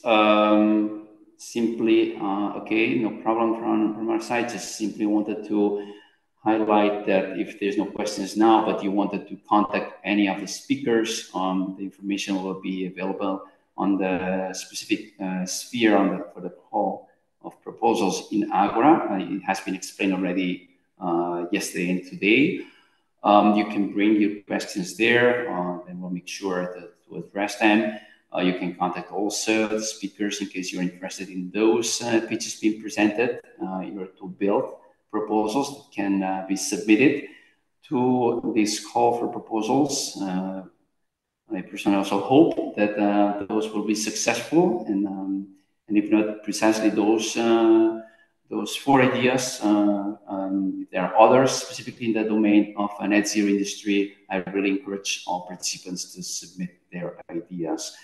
Also from my side, I wanted to send a kind reminder that beyond the information available on our website, on Agora, and on the different materials that we've been building up, there's always the opportunity that you contact your local hub of EIT manufacturing, the local office in your region, to ask for further clarifications or questions.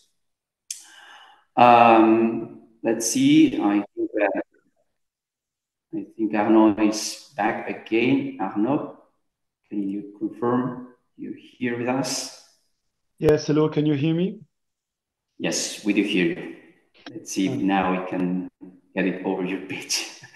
So thank you so much. Yeah, I think the Zoom crashed when I tried to share my screen, so let's try it again. I rebooted the machine. It should be good now. Okay, yes, we can see the slides already. Okay, finally it works. Sorry for that again. So I'm Arnaud Legrand, the CEO of an agency. We're going to talk AI for net zero. An agency is a company I launched 11 years ago. We're a French scale-up of 40 people with many customers in the world. Our vision is to make sure that human intelligence and artificial intelligence all together can help decarbonize manufacturing companies. So that's the aim of our vision. So let me share now what we do. So we help manufacturing companies to leverage AI for energy management. Different pain points that we're addressing. First, on the shop floor, we help shop floor operators to get rid of spreadsheets to take live decisions for energy management. That's the main pain point we address. Second one, we help VP industry or industrial directors to push all the factories in the same direction towards net zero, whatever the maturity of the factories. We have customers with dozens, even hundreds of factories in the world. They have a problem because all the factories are different, all the plants need different data sources, and they have to push this net zero by 2030, which is tomorrow. So the challenge is there any technology available to help manufacturing companies to reach this net zero target, whatever the context, whatever the factory, whatever the data, whatever the available technologies and history. So that's the pain point we address. So an agency's unique value proposition is here. First, detecting, then saving up to 25% of new energy and new CO2 in less than 1 year. So how we do that? We first connect with existing data within the plant, mainly data from production activities like SAP, for instance, which is the most important source of our data. We confront that with energy data, head metering, sub-metering for water, natural gas, and electricity. And we also mix this with weather conditions, weather forecasts, costs, maintenance data, and whatever data that makes sense. Once we access this data, we run our algorithms, mainly machine learning analytics, to learn from this data and to provide these calls to action that we are pushing to the shop floor operators. So shop floor operators, they use all software plus our energy managers as coaches to bring them good ideas to implement on their machines. So that's basically how we achieve 25%, up to 25% energy savings, whatever the factory, whatever the maturity of the factory. Here is an example of a technology. Here we are running our energy digital twin based on AI. You can see here, for instance, compressed air consumption on a full week of activity within a floor of a shop floor of a manufacturing company. They are producing bearings. You can see bearings like that, these kind of products. We calculate in blue the baseline of the everyday consumption for compressed air. So we train our algorithms based on a few years of accessible data from SAP. And then we confront this very sharp model with more than 95% accuracy to existing consumption of compressed air. So it's very easy if you are on target, you're doing here, for instance, and if you are over-consuming, we push you alerts, bringing you an idea that you are above what you should expect to consume. And of course, if you see the alerts and if you follow recommendations, then you'll be saving energy.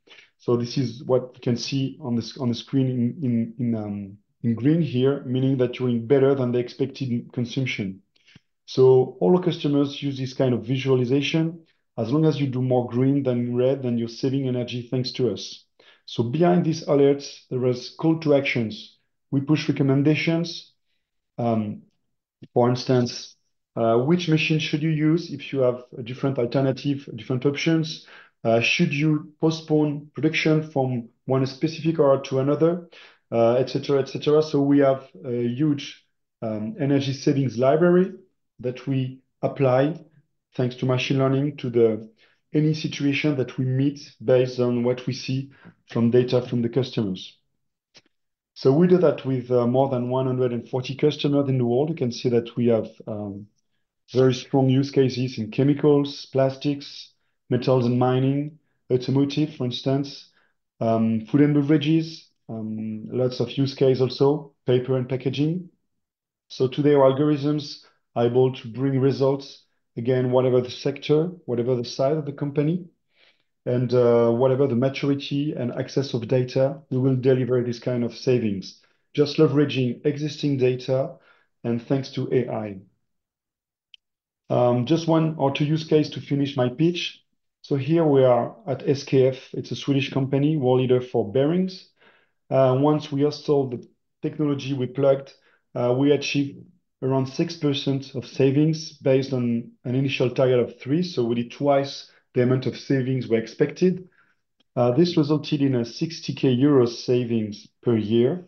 The return on investments were less than 1 year, and you can see here the testimony of the project manager. So today, this technology of an agency is deployed and rolled out in several SKF plants, bringing a larger results to whatever the factories we are connected with at SKF. Last use case is with ArcelorMittal in the metal mining transformation. So here we were more on a specific beam furnace with a 5 million euro natural gas budget every year.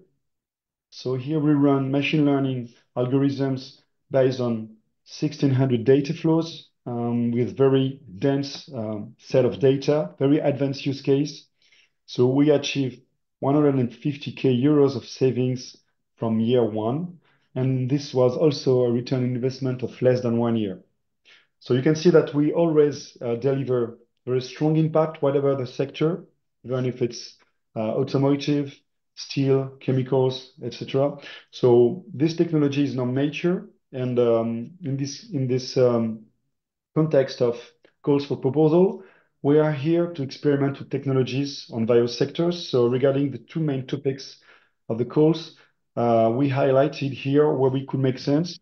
Of course, energy cost management is really at the heart of a value proposition.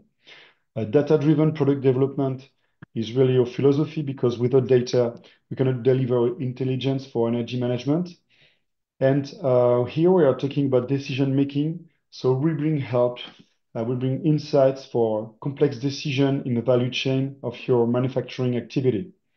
And of course, we can also bring value if you are focused on resilience and resource availability. And as we say, we deliver insights for operators, shop floor operators, that keep the decisions in their hands. We highlight the best scenario to implement. So we're also human-centric manufacturing innovation. So thanks a lot for your time and listening. And I'll be happy to get in touch with you guys if you want to add us into your consumption. You can visit our website, energency.com, and you can also add me on LinkedIn. We can have a chat directly there if you want. Thanks for listening and for your time. Thank you. Thank you so much, Arnaud, and glad you finally made it. It's a very interesting presentation, I have to say. And actually, with this presentation, we already reached the 40 minutes. Actually, we passed a little bit more, the 40 original minutes allocated. But since we started a bit earlier than in the original agenda, we still have a couple of minutes in case there is any questions. I see that there is nothing on the chat box. If no further comments, as I said it before, everything will be made available on the sphere of the call for proposals in Agora. So please feel free also to post your questions there, to reach our speakers there as well, if you're interested to collaborate with them in building a proposal to be submitted. I strongly encourage. I also want to thank Patrick, Juan, Enrique, and Arnaud for making all of you available for today's session. And just wanted to conclude this session with a word shared yesterday by our CEO, Karim Biarouja. And as is indicated in one of our 3 main strategic objectives of EIT Manufacturing, let's make manufacturing in Europe more sustainable and resilient. Thank you so much. I hope you enjoy the rest of the session. Bye-bye.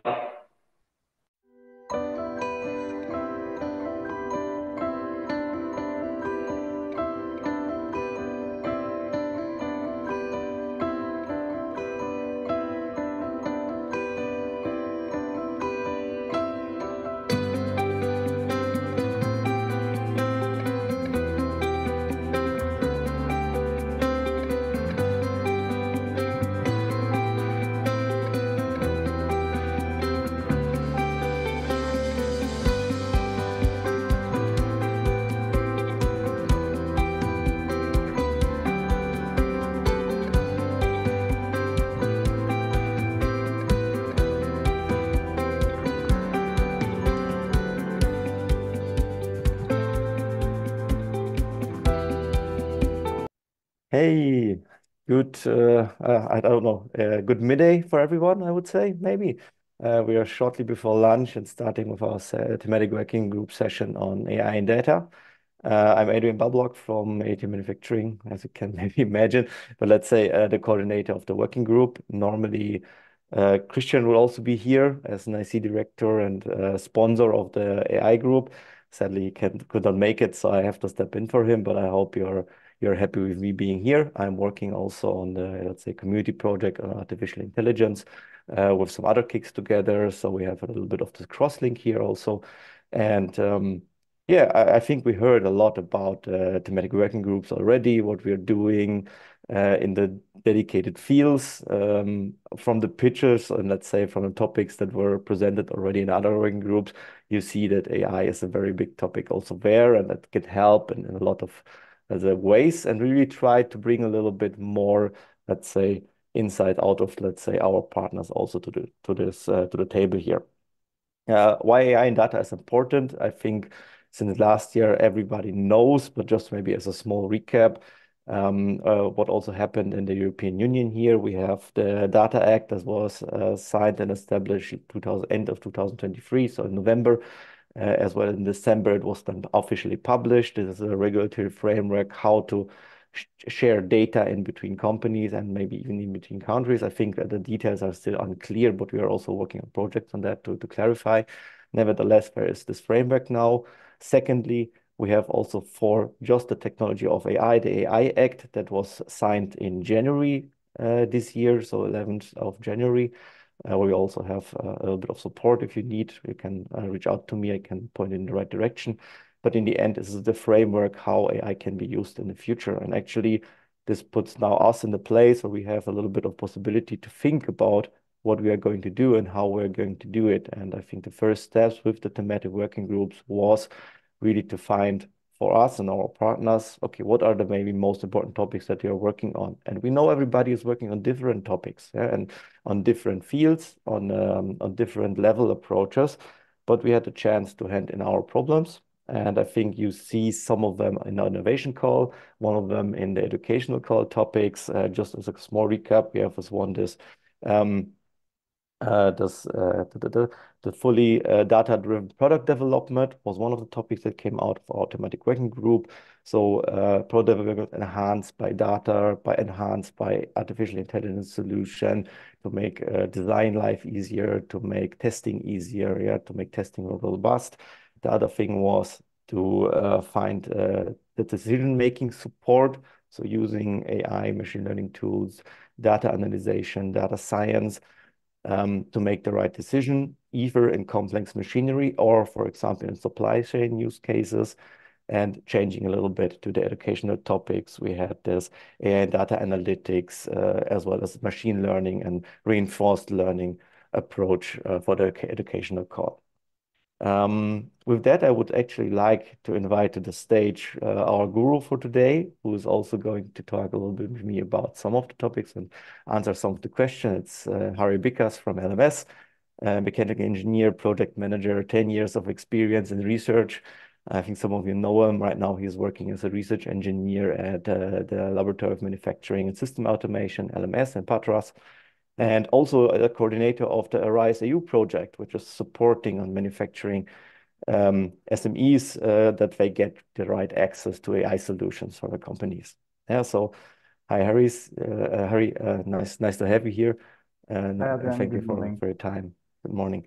And because we don't want just to speak between ourselves and let's say just have a little bit also of insight from all the people here, we have a Mentimeter prepared. I don't know if you can just show the link so the people can log in into the Mentimeter. We will have some dedicated questions where we'd like to have a little bit input before we start and analyzing what this could mean for us and ourselves or for our future.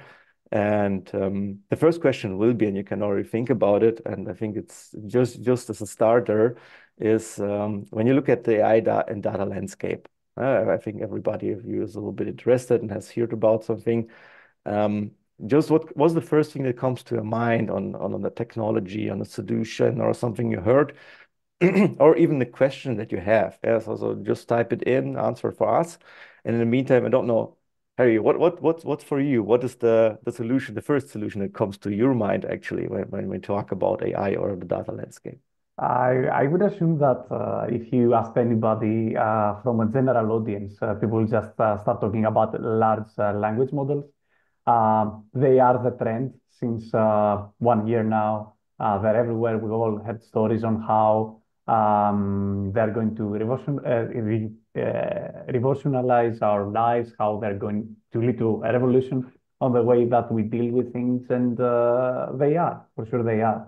But I'm not entirely sure that would be the most relevant thing in manufacturing. If we go more into the manufacturing landscape, what I always say and what we have been seeing actually as one of the most robust implementations of AI, in my point of view at least, is things related to defect detection systems and quality control systems. Machine vision, computer vision has been in the manufacturing lives, let's say, for quite a long time. There are very robust implementations of that out there in companies already offering them a competitive advantage. And I would also say that the entrance barrier in something like that is also relatively low. So it's a technology that's nowadays quite available. Sensors are cheap and plenty in that sense. Cameras, industrial cameras even are becoming more and more affordable. Edge devices and computing infrastructure that is needed to run these algorithms is there. So these applications are very attainable even to SMEs these days.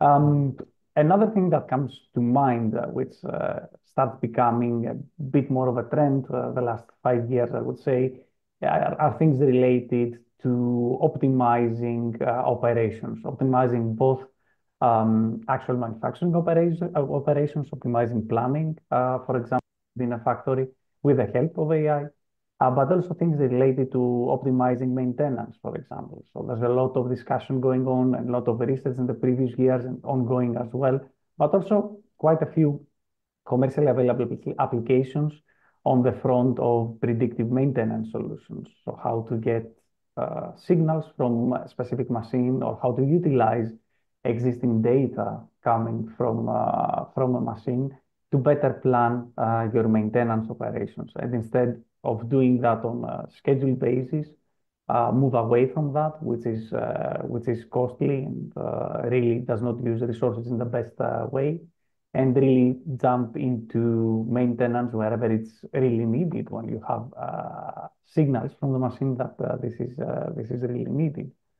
I think this is an important topic because I think that when we're talking about edge computing and about really this quality control, that we just have to go in the right direction to see where is artificial intelligence needed, where is the data capturing really needed, and where can it bring value also to the company, right? Yeah, that's absolutely true. And it kind of opens a can of worms, as you mentioned before. So we have the AI Act.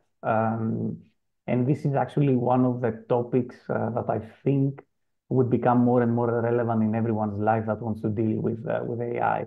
Currently, I think there's a lot of discussion going on. There's a lot of confusion, also particularly in smaller companies, on where are your data sources, how this data is being handled in the factory shop floor, where it is stored, where it is accessible from, what kind of data is really sensitive and must be protected. For example, personal data or data that can lead to identification of operators directly or indirectly, which is under the AI Act, are a sensitive matter.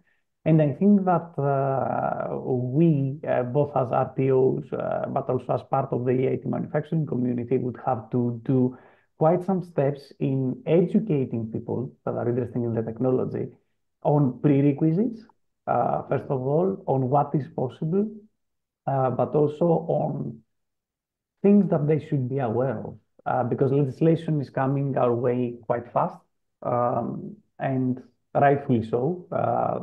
My personal opinion on the matter. Yeah. And we would need to make everybody aware of these facts. Yeah, I totally agree with this. The AI Act is there; it will come into force. Yeah, the way how the certification will work out is still, I think, under discussion because it will also be a little bit national based. I think we are in a better position than with the GDPR compliance regulations that were very fractured. We have now a very common approach to this, yeah, that we want also to centralize a little bit. So I think we're going here in the right direction and on that point. If you are interested, AI community.eu, there is a small AI conformity tool also to check. You can look, you can make a first assessment if an AI solution will fall under the AI Act or not, for example, just as one step also to help and maybe a little bit advertise also our work out of this community project we have here. But just going, let's say, to the answers we had right now, I think, Harry, you actually covered most of it. Yeah, we have edge computing, natural language processing. Yeah, Gen AI. I think we know that this is more or less the future that will come in the artificial intelligence sector. Because it's so much better. Let's say it allows a lot of, let's say, back and forth, which is a good thing. We have still big data. Yes, the management of data, I think, is also one of the topics we have to challenge ourselves on still, because if you now try to record everything, it's still going a little bit to be of a hassle. But maybe from that going to the, and you manage education already, but before we go into education, Eric, maybe first a little bit on work processes. Yeah, we had this topic on fully digitalized product development, but what would you envision maybe where artificial intelligence could be used in an organization directly, or what the first steps an organization could do in the context of product development? Yeah, so what it is, and I think we also have the question that we can just still give up for also the audience where they envision where artificial intelligence can help them in their dedicated product development stages or departments. Yeah.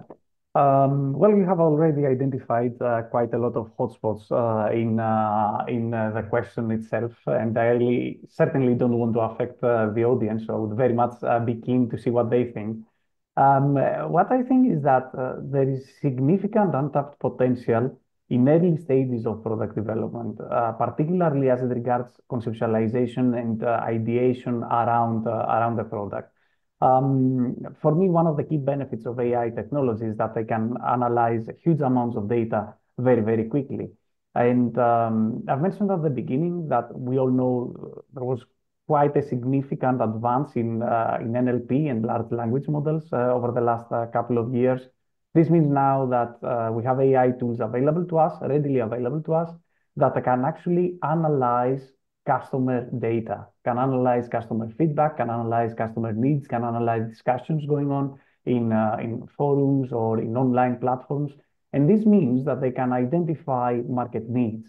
This means that we have a tool to look where our next product should be. And then we have tools to conceptualize design, iterate on different designs, generate different designs, run through things like generative design or optimization to quickly iterate between design variants, expose them to the audience, get feedback from them, analyze the feedback very quickly. So the early stages of conceiving a product, conceptualizing a product, ideating on a product can be largely automated through AI, or we will have more and more tools that can do that stage for us.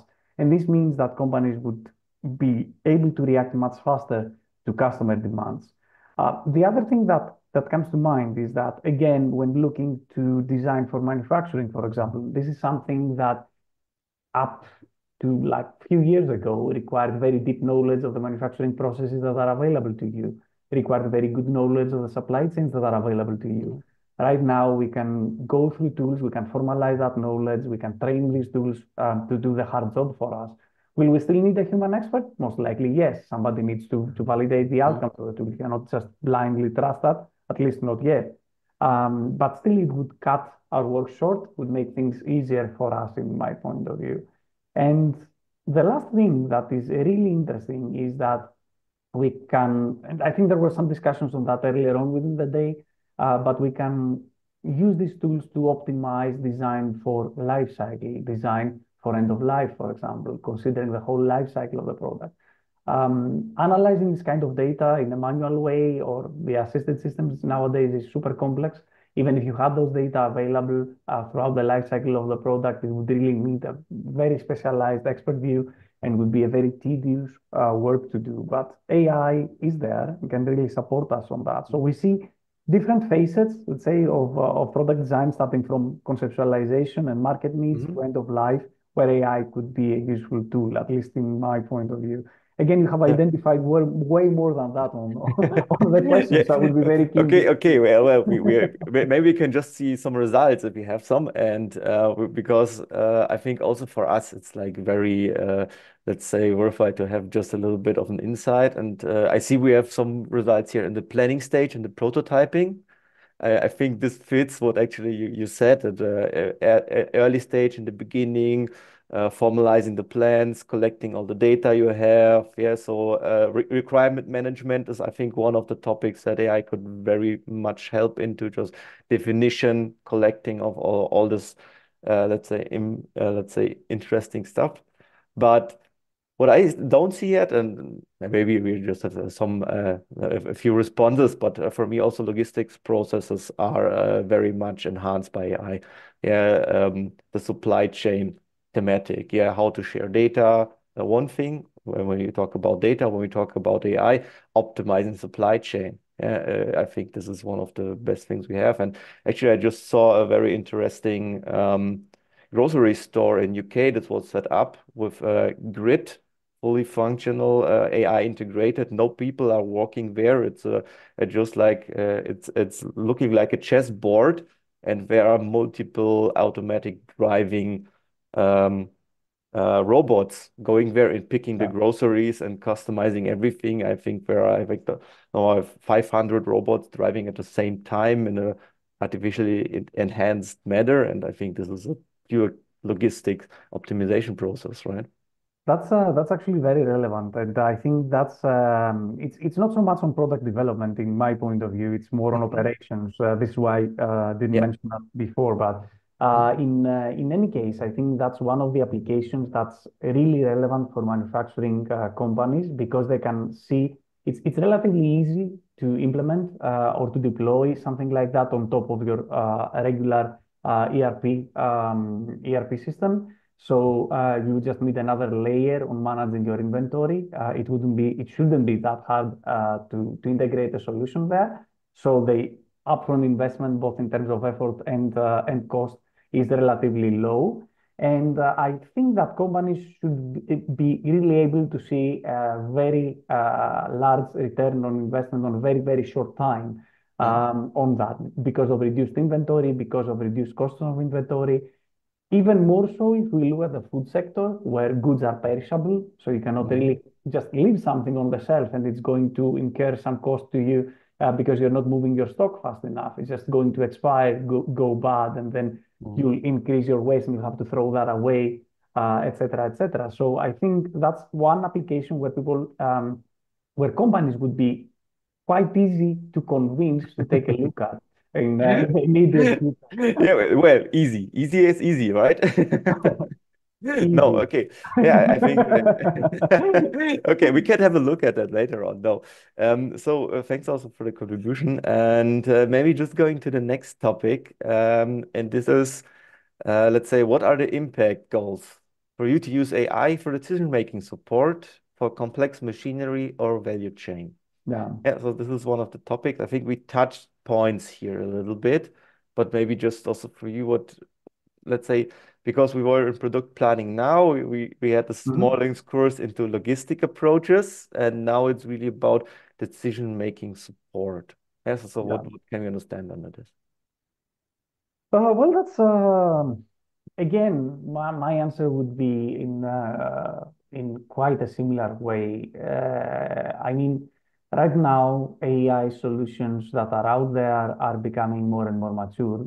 More tools are available to us to train with whatever data that we have available. So again, from my company's perspective, I would just look for the easy wins for the time being. Why is that? Because AI is a relatively new technology for most people. Most people have heard things about AI, again, due to the rise of large language models. but still haven't seen anything that's very concrete on manufacturing, and we need to start seeing more concrete examples. In my point of view, easy wins come from areas where data are readily available and comes from areas where you have a very clearly defined target or clearly defined problem that needs to be solved by an algorithm at the end of the day. So we have already, as you said, touched in quite a few of those. Supply chain optimization is one of them. Demand forecasting, which can be linked to supply chain optimization and inventory management to a way, could be another one of those. Things like predictive maintenance would also be super relevant, particularly because the technology, the enabling technology, up to a certain extent, is already there. Quality control as well. Again, I think that we have mentioned at the beginning of our discussion that there are quite a lot of applications on machine vision and quality control out there at the moment. If we look to product development, and if we look to things like what we have been discussing on managing the whole life cycle of the product, then I think that's a bit more of a wishful thinking at the time being. Not that it's not doable by any means, but I think that the technology readiness level is much lower in those more advanced areas where integration of AI needs to be further developed to get a meaningful outcome than those easy, again, not properly, but easier wins or low-hanging fruit that should, in my point of view, be first. And then we will also see, all of us, I think, where the market or the demand from manufacturing companies will drive the technology. Technology should be very much demand driven or challenge driven. So the real question here is what manufacturing companies really think, because I might come up with a super fancy AI algorithm to optimize design for additive manufacturing, which is all good and nice, and I very much like it. But at the end of the day, that's not really useful to somebody. Then it's research just for the sake of research, and that's very far away from EIT's manufacturing model, which I really appreciate. Hence, really curious to see what comes out of that. Yeah. Okay, I think you're not the only one curious about that. I think me also. Yeah, we are now also, let's say, trying to explore a little bit what we can do with AI ourselves. Yeah, and I think this is the same for each company. I think there are a lot of ChatGPTs for internal use already on. So this large language models that are going to processing. Okay, it's one aspect of AI. Yeah, it's not the whole. I think predictive or proactive maintenance, however you want to call it, is another one. Yeah, I think we have already also some startups in our business, Aeomatics, also, let's say, as a good predictive maintenance operation stage. Yes, so I think there is coming a lot onto the market, and as you mentioned, it will then depend really what is selling, what are we able to position in the market over a longer time, to position themselves, and maybe to also evolve from that step. Yeah, and that's a very good, let's say, example. I think what I see here now as results looks really nice. I think risk management is also an important topic, actually. It's especially for project managers like me myself, could be very interesting. And a challenging topic is real-time decision making, because I think the sensor speed, contracting speed to find a decision will be really challenging at some point. And I don't know if we don't have to talk about quantum today, because I think it just explodes the discussion today. But I think with that coming into FutureNet in the next 10, 15 years could be interesting. But I think we're talking a little bit more about the call, which is this and next year and not the next 10 years. So I just wanted to grab that. Maybe coming to our last question, just because I also have to look a little bit in our time. We have one more, and we had this more topic, let's say, okay, who to equip with the right skills. And in this case, we were asking a specific question on machine learning and reinforcement learning, because those are, let's say, the two things that are, I think, most important for AI right now, as well as data processing.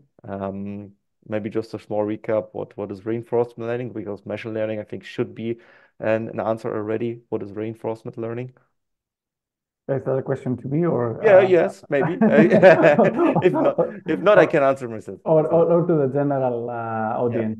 Well, first of all, just one point before we go to the specific technologies. That's a very relevant question, and I think I brought that up earlier on as well. Training and education for the workforce is super critical for the application of AI. Why is that? Because people need to understand what they can do with AI, what they cannot do with AI, what kind of data is needed, and what kind of effort is needed from their side. So if we look at reinforcement learning, for example, which is just a sub part of the whole AI landscape, you need somebody to really award the algorithm or punish the algorithm on a specific way, depending on if they're getting the results right or wrong. The person that needs to do that does not need to be an AI expert, but they need to really understand their process. They need to really understand what's happening with their process, what's happening with their data sets. In order for them to do that, they need to at least have some information on how the algorithm works, what's running behind the scenes. I cannot really go and label a data set that I need to train a model without knowing the underlying principles. So I wouldn't expect to train an operator, for example, on writing code in creating a model, but I would very much expect to train an operator on what is a reinforcement learning model, how it basically works, boiled down a bit without going into too much detail, and then explain why data labeling is important, how data labeling is being done, how this algorithm can be maintained, and how this algorithm can help them, can assist them, and not take their jobs away. And that's important. That's super important at that level. Then again, there was already an answer on the actual question on who needs to be trained. That was saying everyone. I think was the first thing that It was the popped up. first and the most true, right? I agree with that. It's everyone. You need to inform people that are making the decisions on how AI can help them, and you should really give them concrete examples of applications of AI and concrete outcomes or impact in businesses that have applied AI in similar problems. That way they can relate and maybe think, okay, AI might be something that I can do in my company. You need to train engineers that need to use tools on product development, for example, or scheduling or whatever. You need to train operators. Why? You need operators to use some of those tools, particularly if you're looking at quality assessment, for example, on a day-to-day basis. You need to train them on how they can retrain algorithms or how they can label data sets, because you need quite a lot of data to have a reliable basis for your algorithms.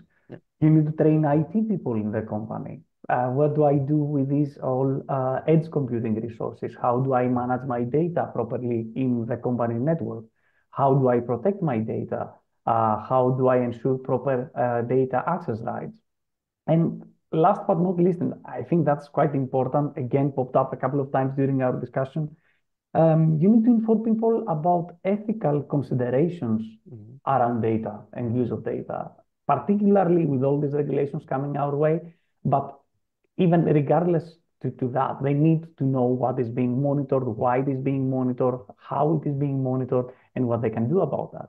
And this is a super long discussion. I think that can be coming up with topics that people need to be aware of for the whole day. And actually, I was very happy to see that topic included in the education pillar of this year's course. I think it's super critical, more critical than technology development even.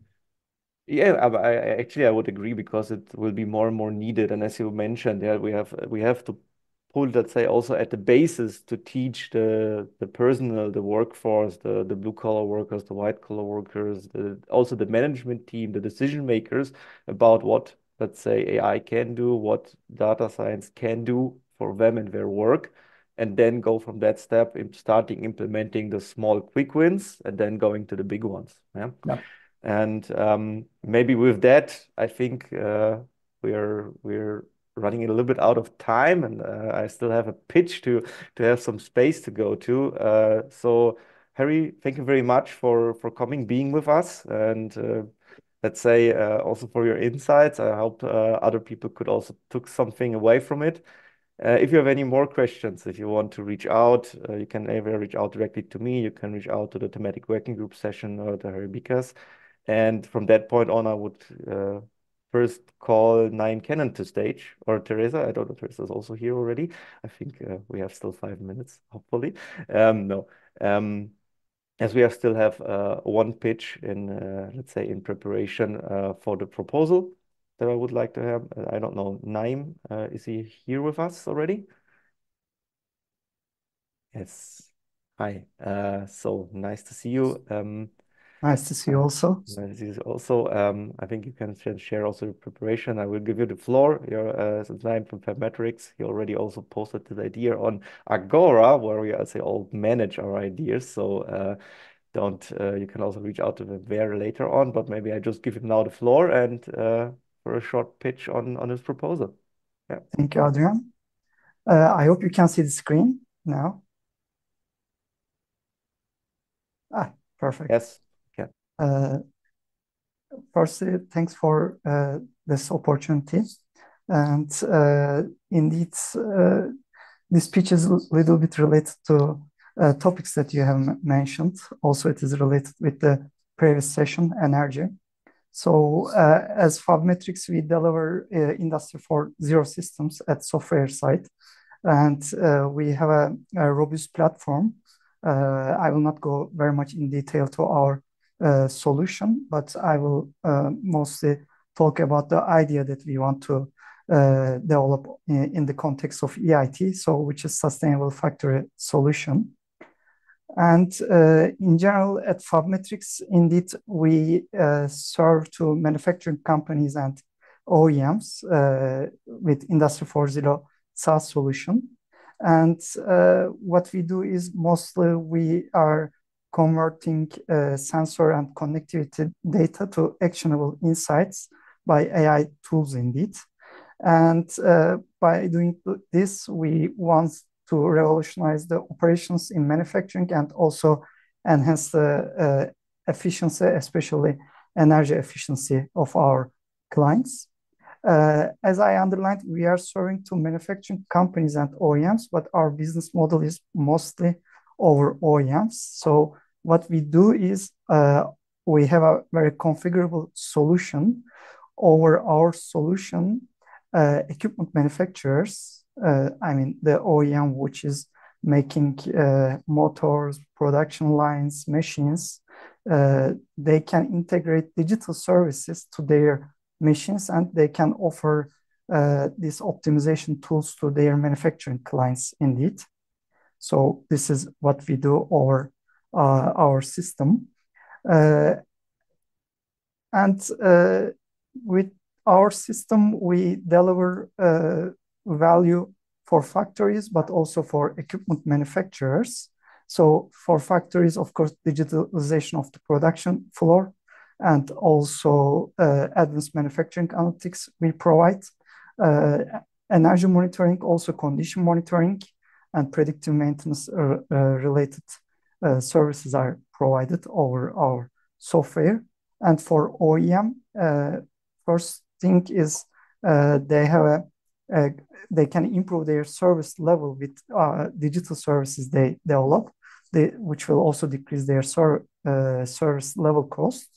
And it is very common practice that equipment manufacturers started to sell these digital services to their factory clients. In that way, they can also create new revenue streams and more customer engagement indeed.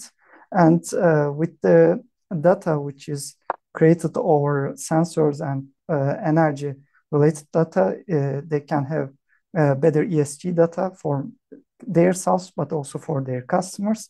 And of course, we also enhance the equipment performance with data-driven improvements. So this is general information about Fabmetrics, but let's focus on to the idea in the context of this call indeed. So the challenge is today's factories not only consume energy, but they also produce energy with renewables or with other ways. So firstly, the thing is that energy market prices are also very dynamic. Sometimes you can, when you produce energy, you can see negative prices, or when you consume energy, you can have very, very high prices. And so you should dynamically make decisions, real-time decisions, as you underlined at your your discussion as well, to optimize your energy cost. And those things cannot be easily done by human decision making. There's AI support needed.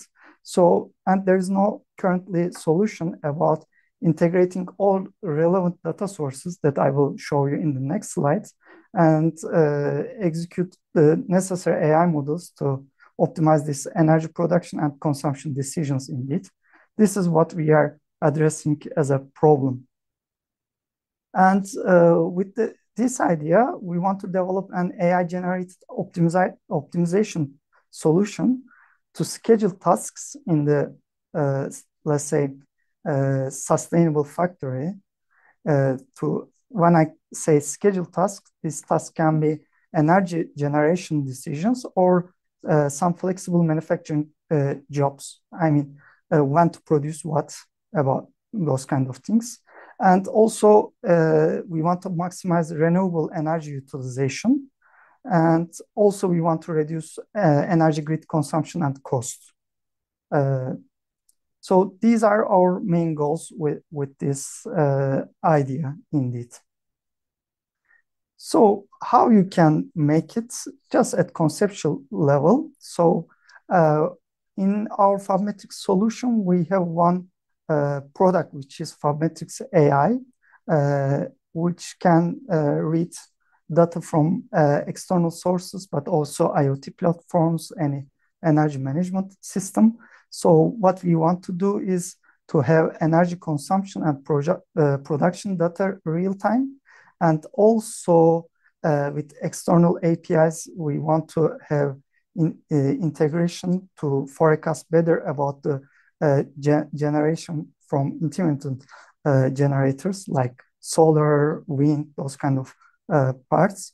And also integrate with the production planning system of the factory to have their planning constraints. And at the end, based on this, we want to optimize plan of production of the goods, but also generation of the energy, if they have controllable energy generators as well, and to provide this generation and production plan to production and facility management team indeed. This is the idea we want to do. And of course, while we are doing this, we want to use AI tools for scheduling, for forecasting, and based on peak shaving and load balancing. Also, we should consider the anomaly detection models that can be detailed later on. So this is indeed the idea we are offering. And we are already, we had some discussions yesterday with several companies, but in general, what kind of partner research? First, the use case providers. As I underlined, we are working with OEMs mostly, but you know, new technologies should be validated on the shop floor. So we are very open to cooperate in the context of this call with factories as well, who wants to focus on energy management.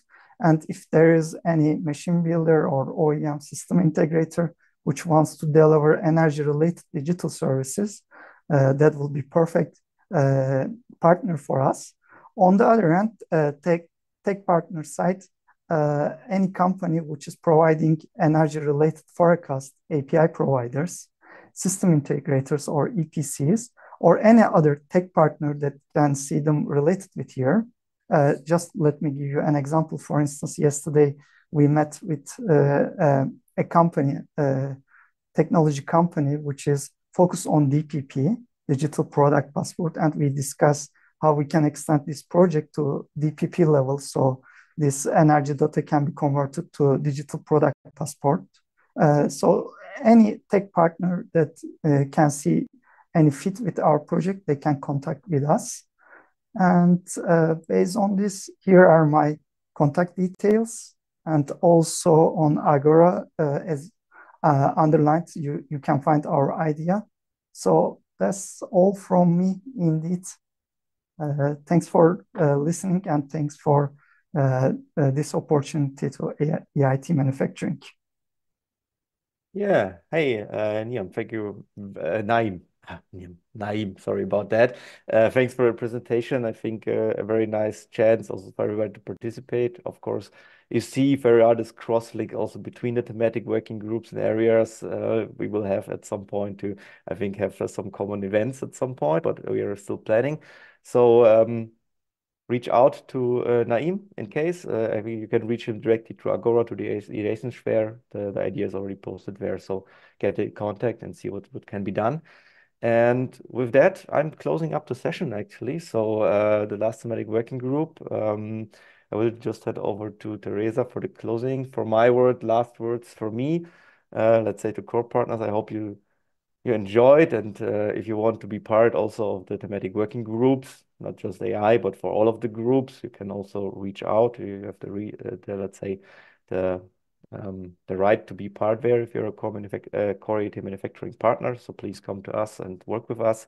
I think you see that we are trying to do something together, and I think there will be a lot of new topics coming up in the year, with some events coming, with some let's say startup being presented, new technology exchange, use cases exchange. And I think with that, we will manage to get AI and data on the road, and as well as the other topics solved for ourselves. And with this, maybe thank you very much for listening to us. I hope you could take something away from this, let's say, talks, and then some inspiration for the proposals as well.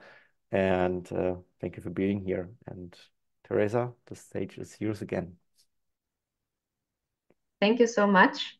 Thank you, Tony and Adrian, for hosting our sessions on the thematic working groups.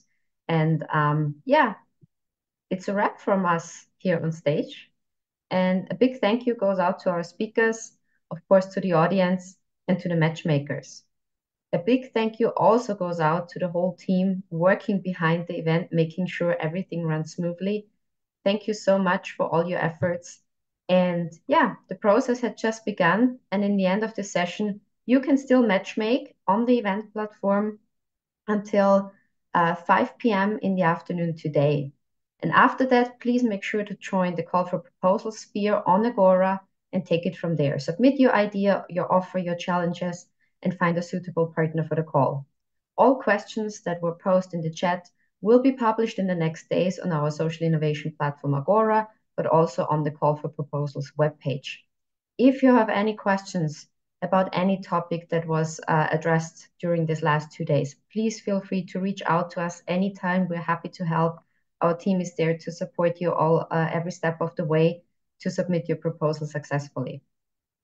Good luck with all your proposals. Keep on innovating, keep on matchmaking. Thank you so much for joining us yesterday and today. Have a good rest of the day. Enjoy the meetings. Goodbye, and see you next year again.